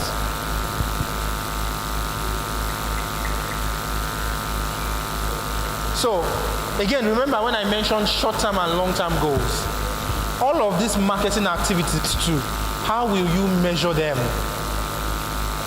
What stage will you get to and you will know, oh, I think I'm doing well. Or, oh, I think we need to re-strategize. You have to write it down. Because if not, you'll be running. You're not going anywhere. There is speed and there is direction. If you have direction, it does not matter how fast you run, you will see progress. If you have speed, but you don't have direction, you are running nowhere. It is a race to the bottom. You understand? So it's very important that you put in KPIs to measure how well you are doing per time, okay? And then to also measure, you need a lot of analytics tools, data gathering, and then you have to be able to also continuously measure and adapt. So the whole goal of measuring is not because you want to see only good results. You see bad results.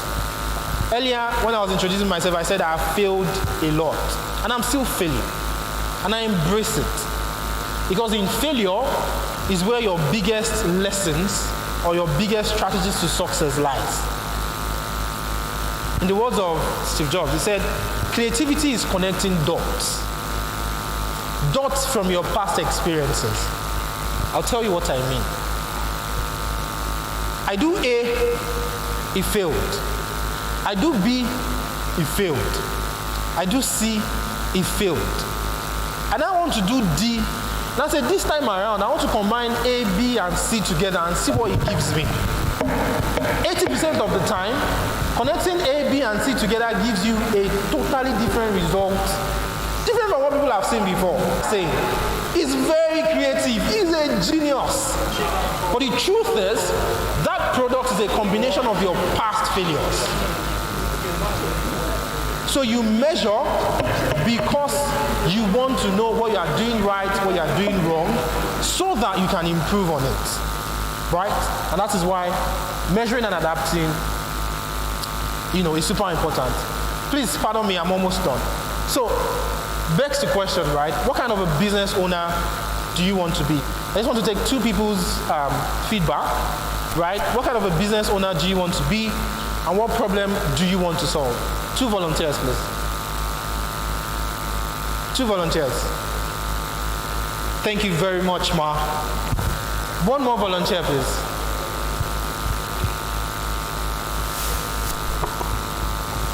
I don't know if what I'm going to say will be relevant with what you are asking.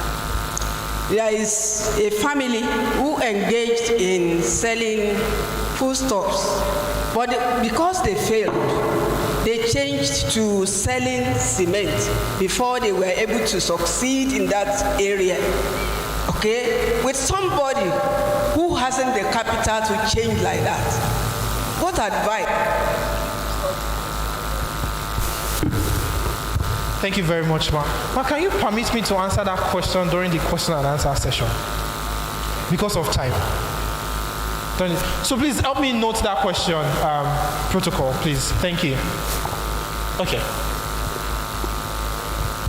Okay, to answer your question, what kind of business owner do I want to be? I want to be a business owner that people see and they know that, yes, this guy actually brought something into this world. I want to be a business owner that even after I'm gone, I should be heard about from time to time. And what do I want to solve? I want to solve a problem of, I'm a dog breeder and a canine behaviorist in making. So I want to solve a problem of making people understand that dogs are not your enemies. They are your friends. You can relate with your dog. You can talk to your dog and let your dog obey you and you love your dog. That is it. Thank you very much. Okay. So, I want to be a kind of business owner that cares about humanity, that uses ideas, technology to drive the world for good. And the kind of business I run currently, I'm into AI development. Like, everybody's scared about AI. Everybody's scared. But AI is here to stay, actually, and it's going to be with us for a long time. And I'm one of the people pushing it. It's still in the early stage. I'm one of the people pushing it for good.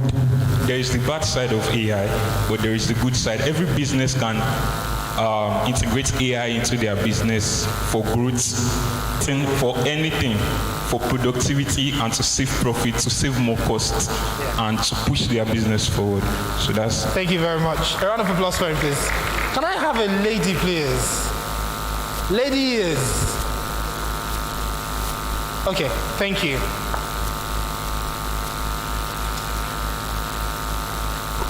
I want to be a visionary entrepreneur who builds a business that is sustainable in the long run, for the long haul as well. I'm into crafts, actually. So I want to build a world-class African artifacts company with modern touch. I want to reinstate past designs, incorporate modern, yes, and I want to make it sustainable. Thank you very much. A round of applause for her. Okay, thank you very much, everyone. I'm sure I'm the one who has asked the most number of questions, so thank you for indulging me. This is my concluding slide, but before I go there, please remember that if you're trying to build something that outlives you, your idea is not enough. Your knowledge is not enough. You need to bring in professionals. You need to pay them. I need to listen to them when they tell you don't know anything. We all celebrate Steve Jobs today for what he did with Apple. How many of us remember he was sacked from Apple? He was fired from his own company by the board. And then he went to do something else. But you see, because the genesis of the whole thing started with him, they couldn't do it. So they went back to say, guys, see, we've tried. You have to come back. Reminds me of the saying of a very popular mentor. He says, competence breeds confidence. If you are sure of what you are saying, nobody can tell you otherwise, can they? But you see, if you are unsure, you will fidget.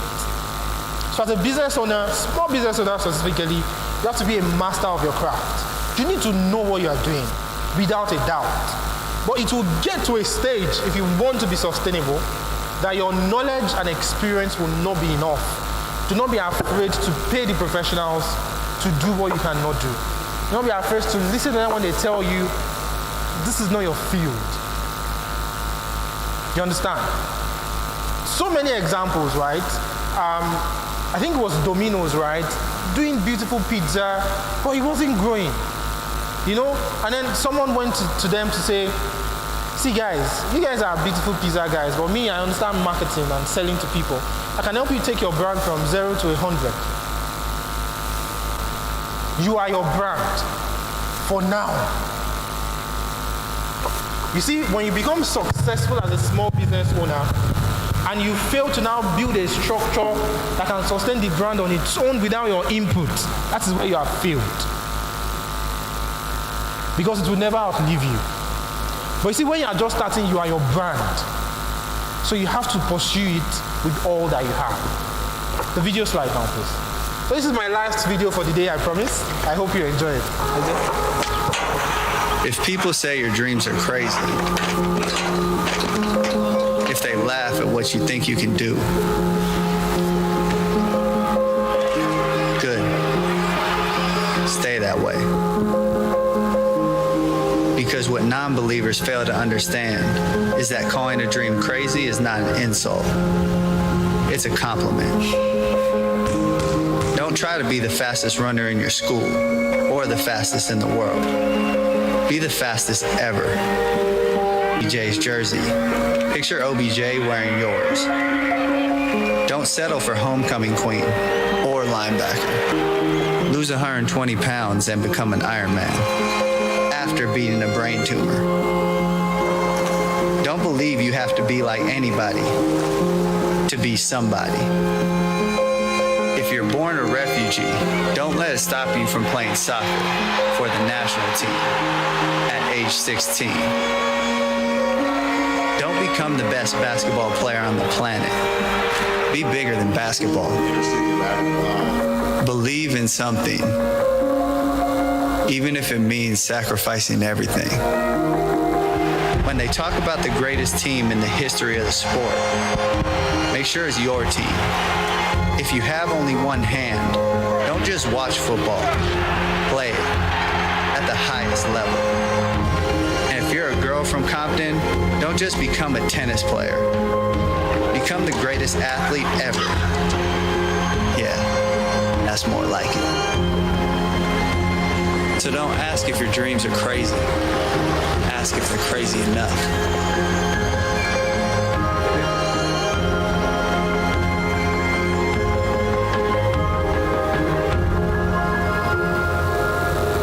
I hope that my very short time with you today has been productive. I hope that you've learned a few things. And I hope I've inspired you to not just do something, but go all out for it. Because all your dreams are valid and they will come to pass, okay? Thank you very much. My name is Akeem Akele. Please, can we appreciate him one more time? Thank you very much for that very powerful session. Thank you. Can we appreciate him till he gets to? Thank you. Thank you very much, sir. That was a very, very beautiful section.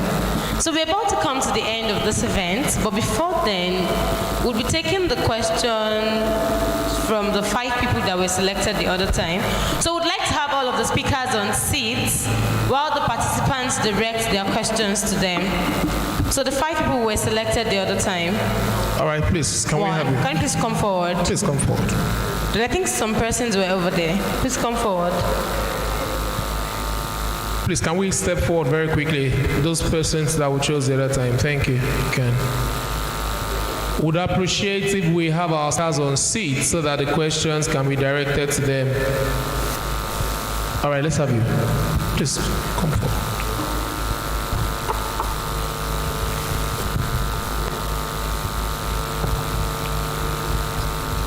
Thank you, sir. My first question goes to our first speaker, Mr. Albert Afolabi. Thank you for the teaching. And my question is, what would be your best advice on creating a supply chain around the ecosystem of tech that we are, sir? Yes, the tech ecosystem. Like, what would be your advice? Just like we have Amazon selling books, selling products, but now they've transitioned into logistics and the likes. So, what would be your best advice in creating a supply chain around tech ecosystem? And also, I have my other question goes to Mr. Ayo Bankole. He's on seat. No, he's on seat. He's on seat. Okay, sir. Thank you, sir. Mr. Ayo Bankole, thanks for the teaching, sir. I want to ask, in the space of scaling, sir, like my question is, how do you scale without losing the essence of your business? So that in the process of scaling, we will not lose the main goal or main value of the business, sir. Thank you, sir. Thank you very much. All right, are we noting the questions? All right, let's have you. All right, thank you. My first question is to Ms. Tolulokwe and to any of the panelists. Hold on, sorry, is Ms. Tolulokwe? Can we get our please? Protocol. Okay, well, continue. I'll all right. So I want to ask that. Okay, why she's in. Ma, this question is directed to you, Ma. Thank you. Would like to have you on seats, Ma. Thank you.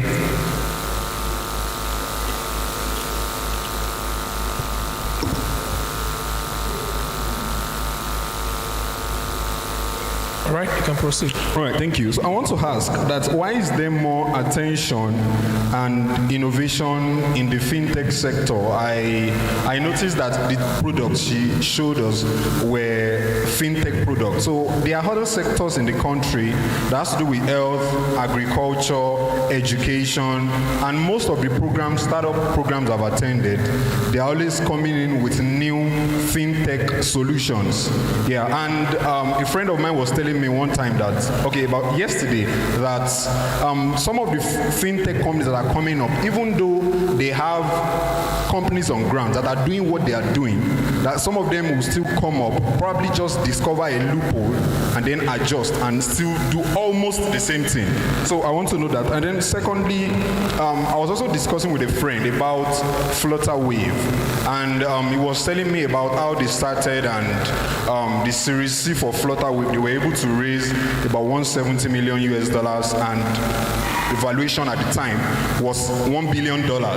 And the next Series D, they raised $250 million and the valuation was about $3 billion. So I want to know that, can you please run us through how to have a product like that? Because for someone like me, I work in the agricultural sector and I've only seen a few people who are into agri-tech, who are developing solutions. So how can I start a product, a tech-enabled product now, the mobile app? How do I reach investors? Because I got to know that both the $170 million and the $250 million are from investors. How do we pitch to investors? What do investors look for in solution enabled what do they look for in startups? And then lastly is, the issue of business environment. You know, the tech ecosystem doesn't really have, like Mr. Ayobankole said, I hope I'm not wrong about that. That doesn't really need an environment when he was talking about scaling and growing. So for an average business person in Osun State, that's for obvious reasons, the environment is not conducive for business. A lot of us, I served here in Oshogbo, Osun State, and when I came to serve, I was advising fellow corps members to just hang around and let's start up stores to address a lot of problems that we are seeing here. But everyone was saying the same thing, that the environment is not favorable. So what advice can you give to someone that wants to start up something with respect to the environment? Thank you. All right, thank you. Thank you very much. My name is Oluwadam Lola. And my question goes directly to Mr. Albert Afolabi. Along lecture, you talk about cyber payment or cyber security in techpreneurship. And I just have only one question. My question is, as a techpreneurship, how can we avoid or reduce away of fraudulent acts in tech business? Thank you. I think this will be the last person to ask a question. Then we'll take responses. My name is Adekbarusi Concord, and my first question is, if I am not a tech guy, and despite trying to be a tech guy, it just isn't working for me, am I an unserious person in this generation? That's my first question. Then my second question goes to Mr. Ayobankole. He's my kind of guy. I really love his vibe. The question is, at what point do I know I am to move from growth to scale? At what point in my business do I know I am to move from growth to scale? Thank you very much. All right, thank you. So there's a written question, and I think that would be meant for Mr. Hakim. Are you around? Okay, I think this will be directed to you. She said, yeah, I am a young girl who is very passionate about the tech field. How do I go about getting into the tech space? So I think a young lady wants to know how she can get into the tech. What can she do? How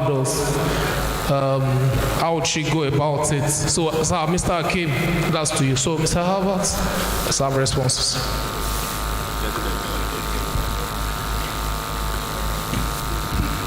Okay, I'm reading a couple of questions, and I'll try to answer some of them. Let's start with business environment. Somebody asked about business environment.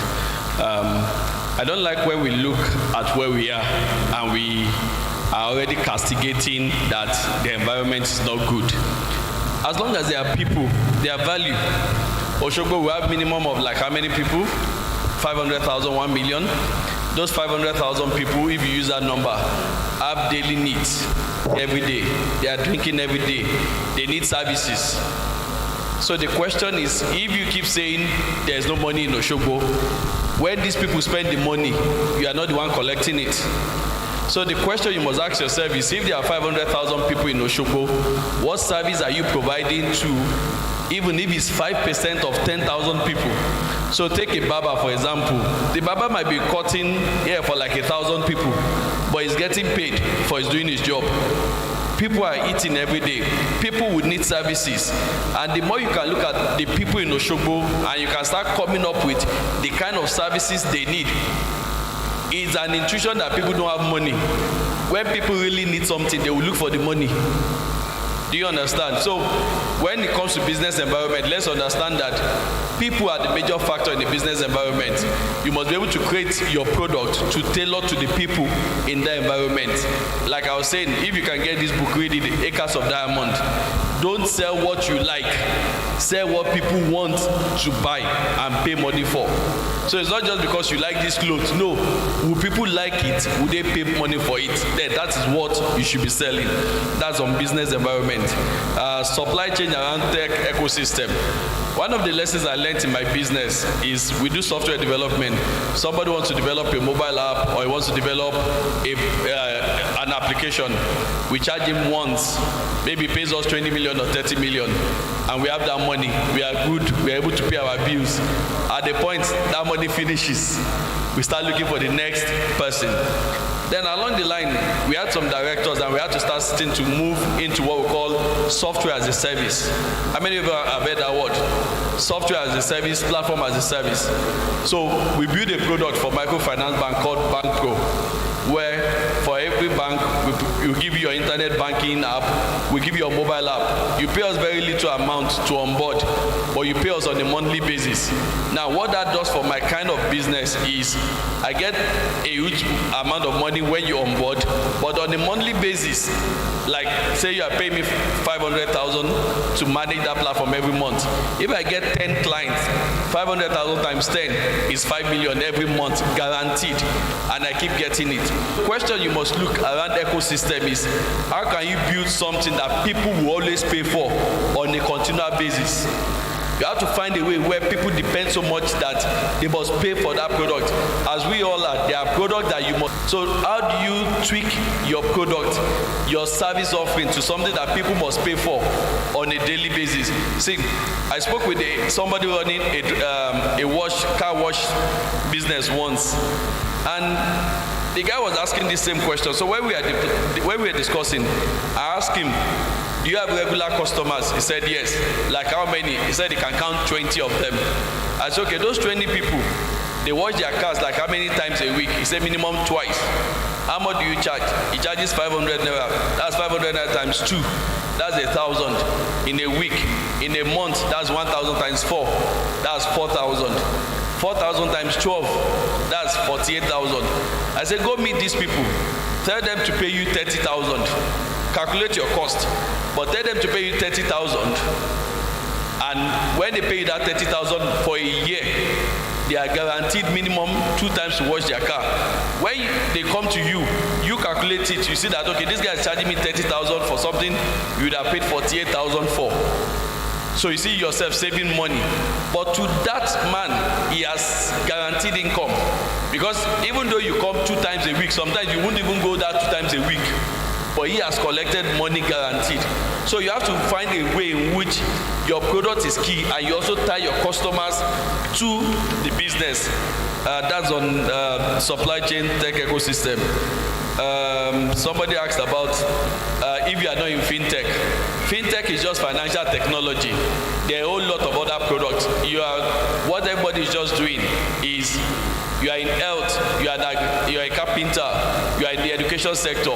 Whatever you are doing as a business, if you are not collecting money, there's going to be a problem. That's where fintech comes in. So technology helps any business. You don't have to be in fintech. Same with the person asking question that if you are not in fintech, it seems you are not serious. No, it might not be your client, but there are other stuff that you are doing. All you need to do with whatever you are doing is, how can technology help you? You don't have to be in fintech. I run a software development company. I'm not a developer. I don't code. I only found a niche in product management that most developers don't have. Most developers are not able to talk to business clients directly. There is always an issue. Developers are people you term proud people. So when you have developer that wants to talk to a business person, there's going to be a problem. So I created a niche to be in between the developer and the business person. One of my co-founders is a core developer. I can't leave him to go and market a product to a salesperson. There will be war. But he can do the development, we can do the sales. So you have to find a way to create your niche around that. Fraudulent, in cybersecurity, how do you ensure that you are safe? Every day there is an issue. As long as you run a fintech product, somebody somewhere is trying to hack you, somebody somewhere is trying to make you look stupid, somebody somewhere is making you. I remember at the dot of COVID, when COVID started, we had a product called My Backup Cash. It's a savings and investment product, and we're doing a loyalty system. We bring us a customer, we give you 500, we give the new person that opens his account 500. So we started that, and some guys started running digital marketing scheme on us that is a new way to make money. Immediately you bring in somebody, you get 1,000, and they were creating disposable emails. Somebody created like 100 emails, and they were withdrawing 1,000. But just one night I woke up at about 1 a.m. and I found out that in one night I've gotten more than 20,000 new accounts. Even when we spend more than 5 million on marketing campaign, we didn't get up to 1,000 accounts. So you know something is wrong. So in tech, one of what we do is we are always guiding. Like they usually say, always guiding, always looking out, showing that your product is safe, always trying to hack yourself.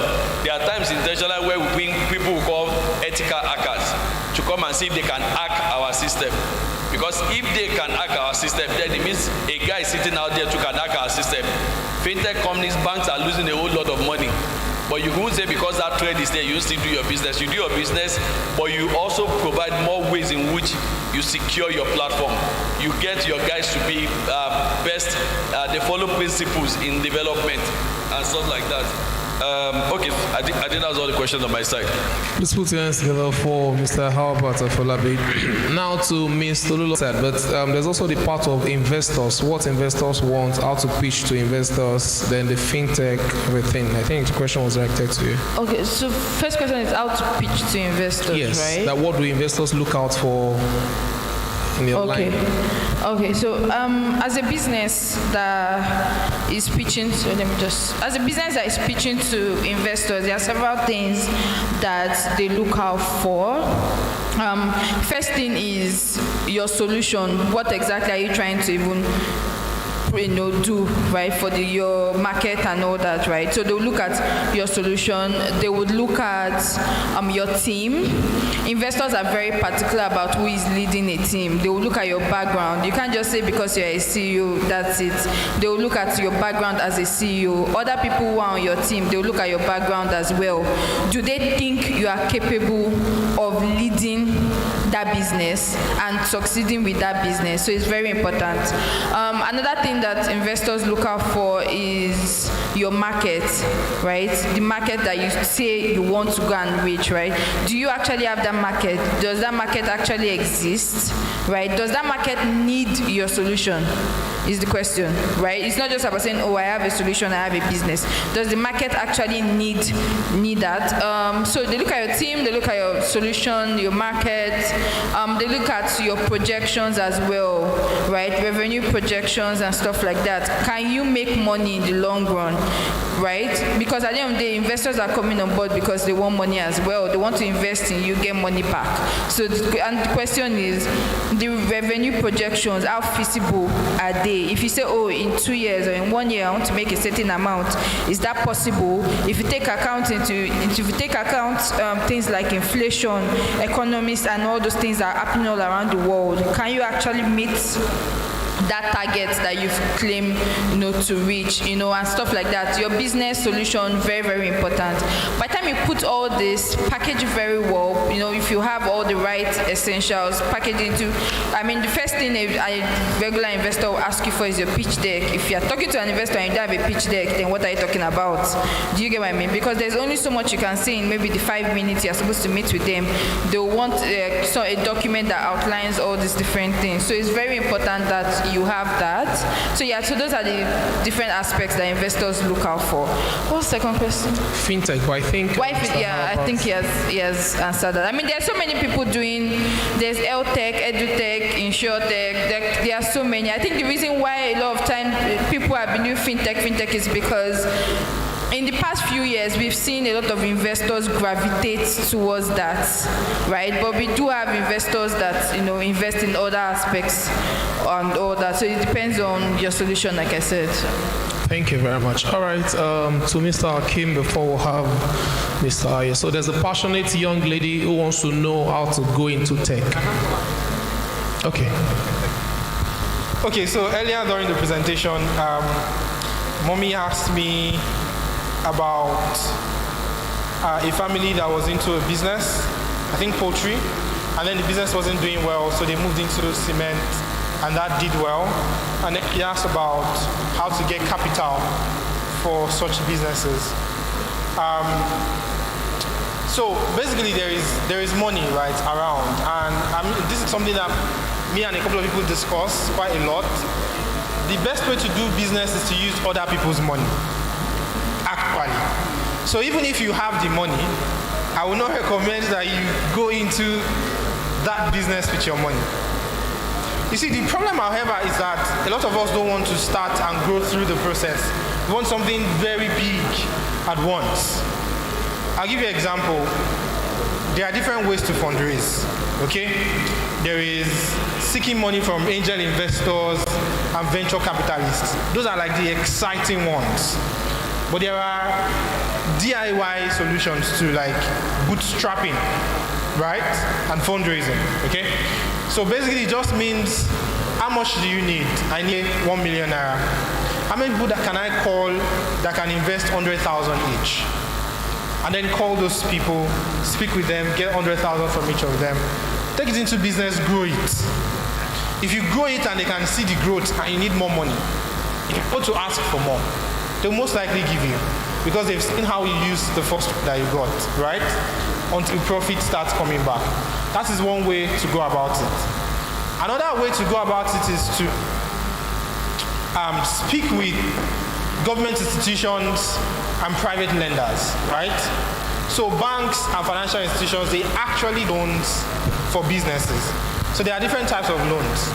There are some where you can get the cash and you can use for what you, that is personal. Most of the time for business loan, the financial institution is buying the equipment that you need to either produce or to scale. And they exist, but they might not be very easily accessible to individuals. So a lot of times what professionals will recommend is that you come together, form a group or cooperative, register it, then approach the bank or the government institution that you want to borrow from as a group. They trust you more that way, and then you get that money, right? It's just like when a cooperative wants to take a loan, it is easier than when an individual wants to take a loan. So that is how I recommend that we go about it. So the second question is about someone who wants to get into tech. So I would say the person should probably see me after, because there are questions that I would like to ask first. It's actually not generic, okay? Tech is broad, and there are many different roles in tech. For you to know where to start, you even need to first do an introspection. You know, ask yourself, what kind of person am I? What kind of things excite me?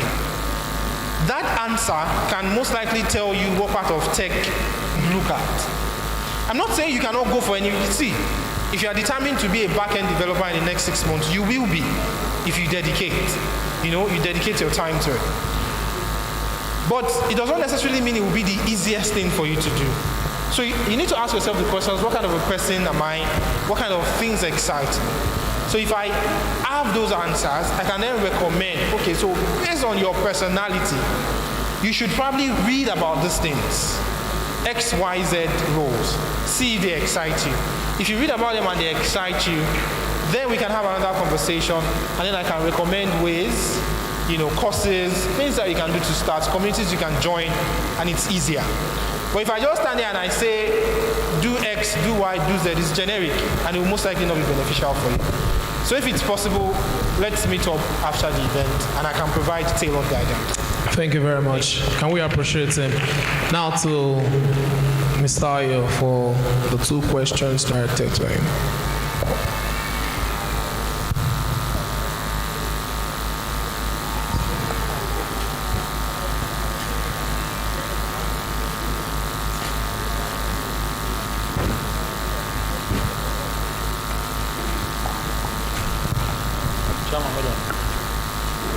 So the way scaling works is that the first question is that how do you ensure that you pass me the question? How do you ensure that you don't lose the essence of your business while scaling? Abi? Baby, how are you? Baby said one scale business. I mean, so the way scaling works is that it is the essence of your business that you are scaling.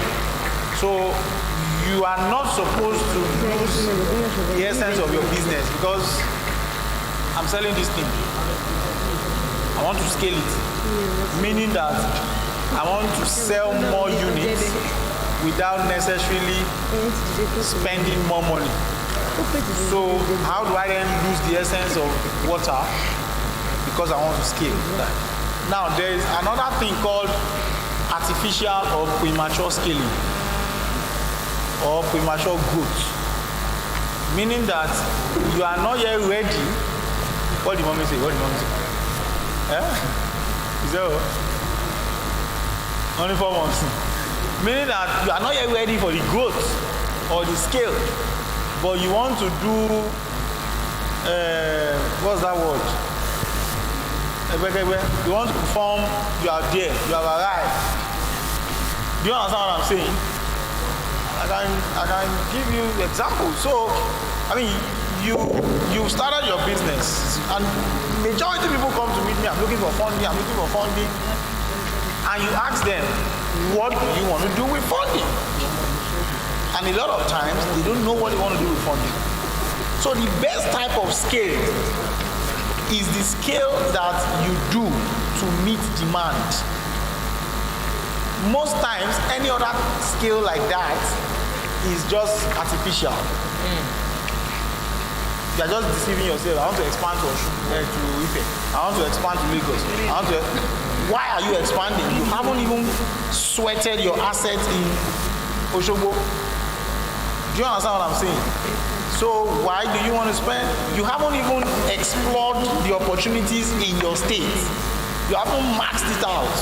So again, going back to this example, you have a plant that produces 100 bottles, that has the capacity, at maximum production capacity, to produce 100 bottles. You are selling 40 to Osogbo people. Then you say you are looking for funding to grow the business. I don't understand. You have your current production capacity is 100. You haven't even done 100.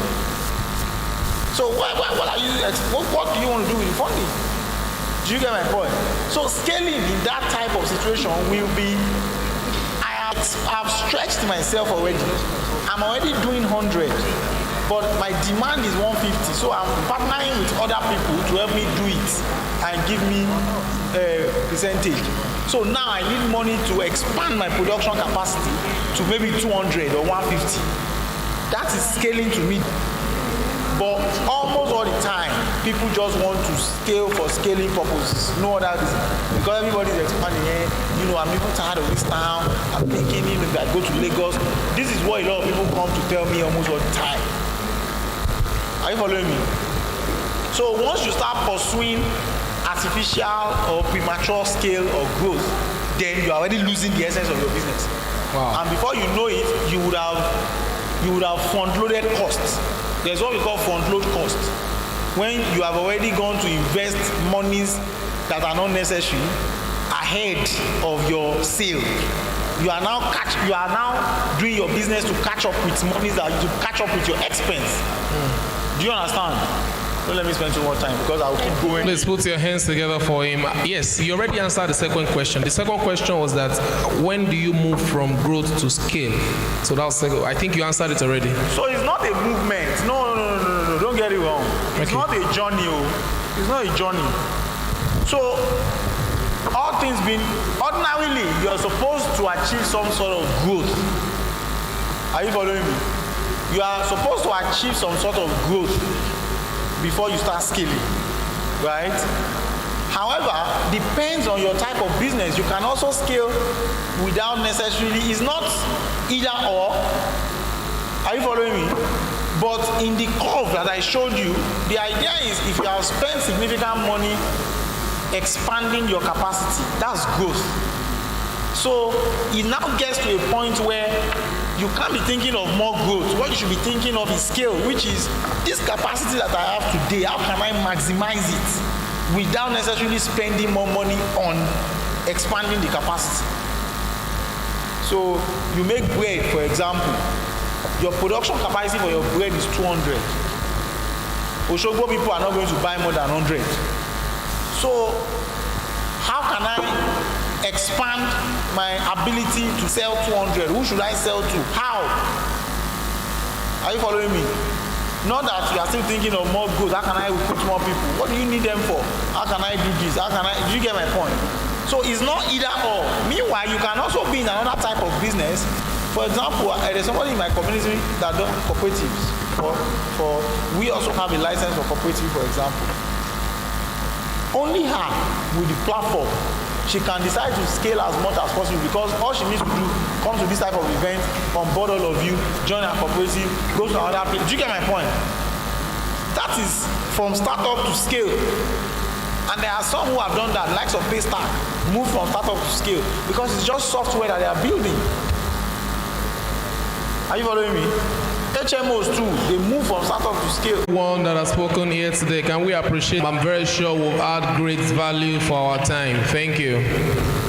So I would like to invite the convener of the Osun Techpreneur Conference 2023 for the presentation of awards to all of our speakers and panelists. Please a round of applause for Samuel Akintunde. Put your hands together for the convener, ladies and gentlemen, as it comes to present awards to some of us.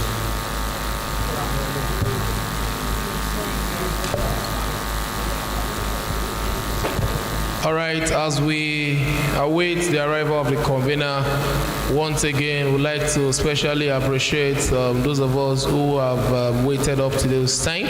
We appreciate you so much. One more time, please put your hands together for Akintunde Samuel as it comes to conduct the presentation of our. Can you please appreciate this young man putting an event together in Osogbo is serious.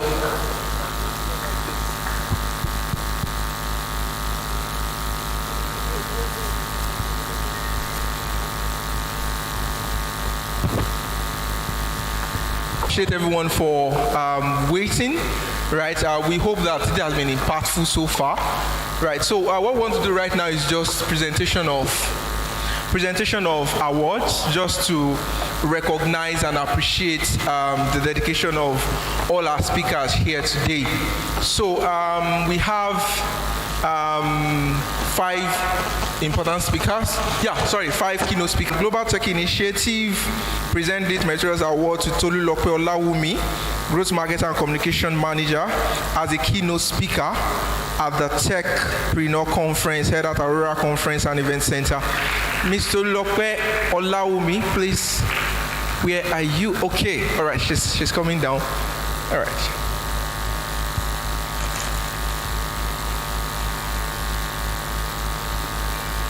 Please, let's keep jamming our hands together for her, please.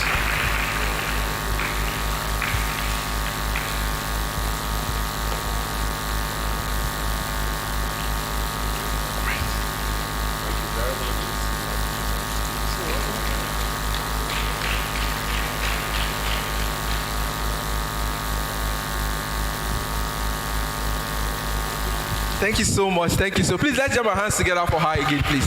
Thank you so much. Thank you so much for coming. All right. So the next person is unavoidably absent. That's the 4th speaker. That's in person of Samuel Jibo. So we are just going to send this across to him in Kaduna. Right. He wanted to be here, but because of distance, he couldn't make for him. All right.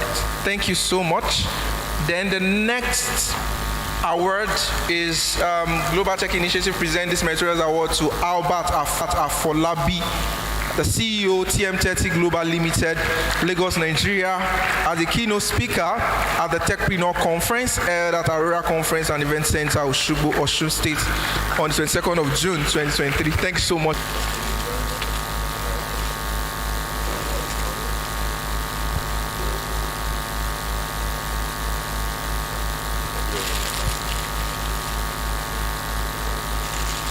All right. The next award goes to Mr. Ayobankole Akitunjoye. Materials Award to Ayobankole Akitunjoye, co-founder and convener of Caladium Lagos SME Bootcamp, as a keynote speaker at the Techpreneur Conference held at Aurora Conference and Event Center, Osogbo, Osun State, on the 22nd of June,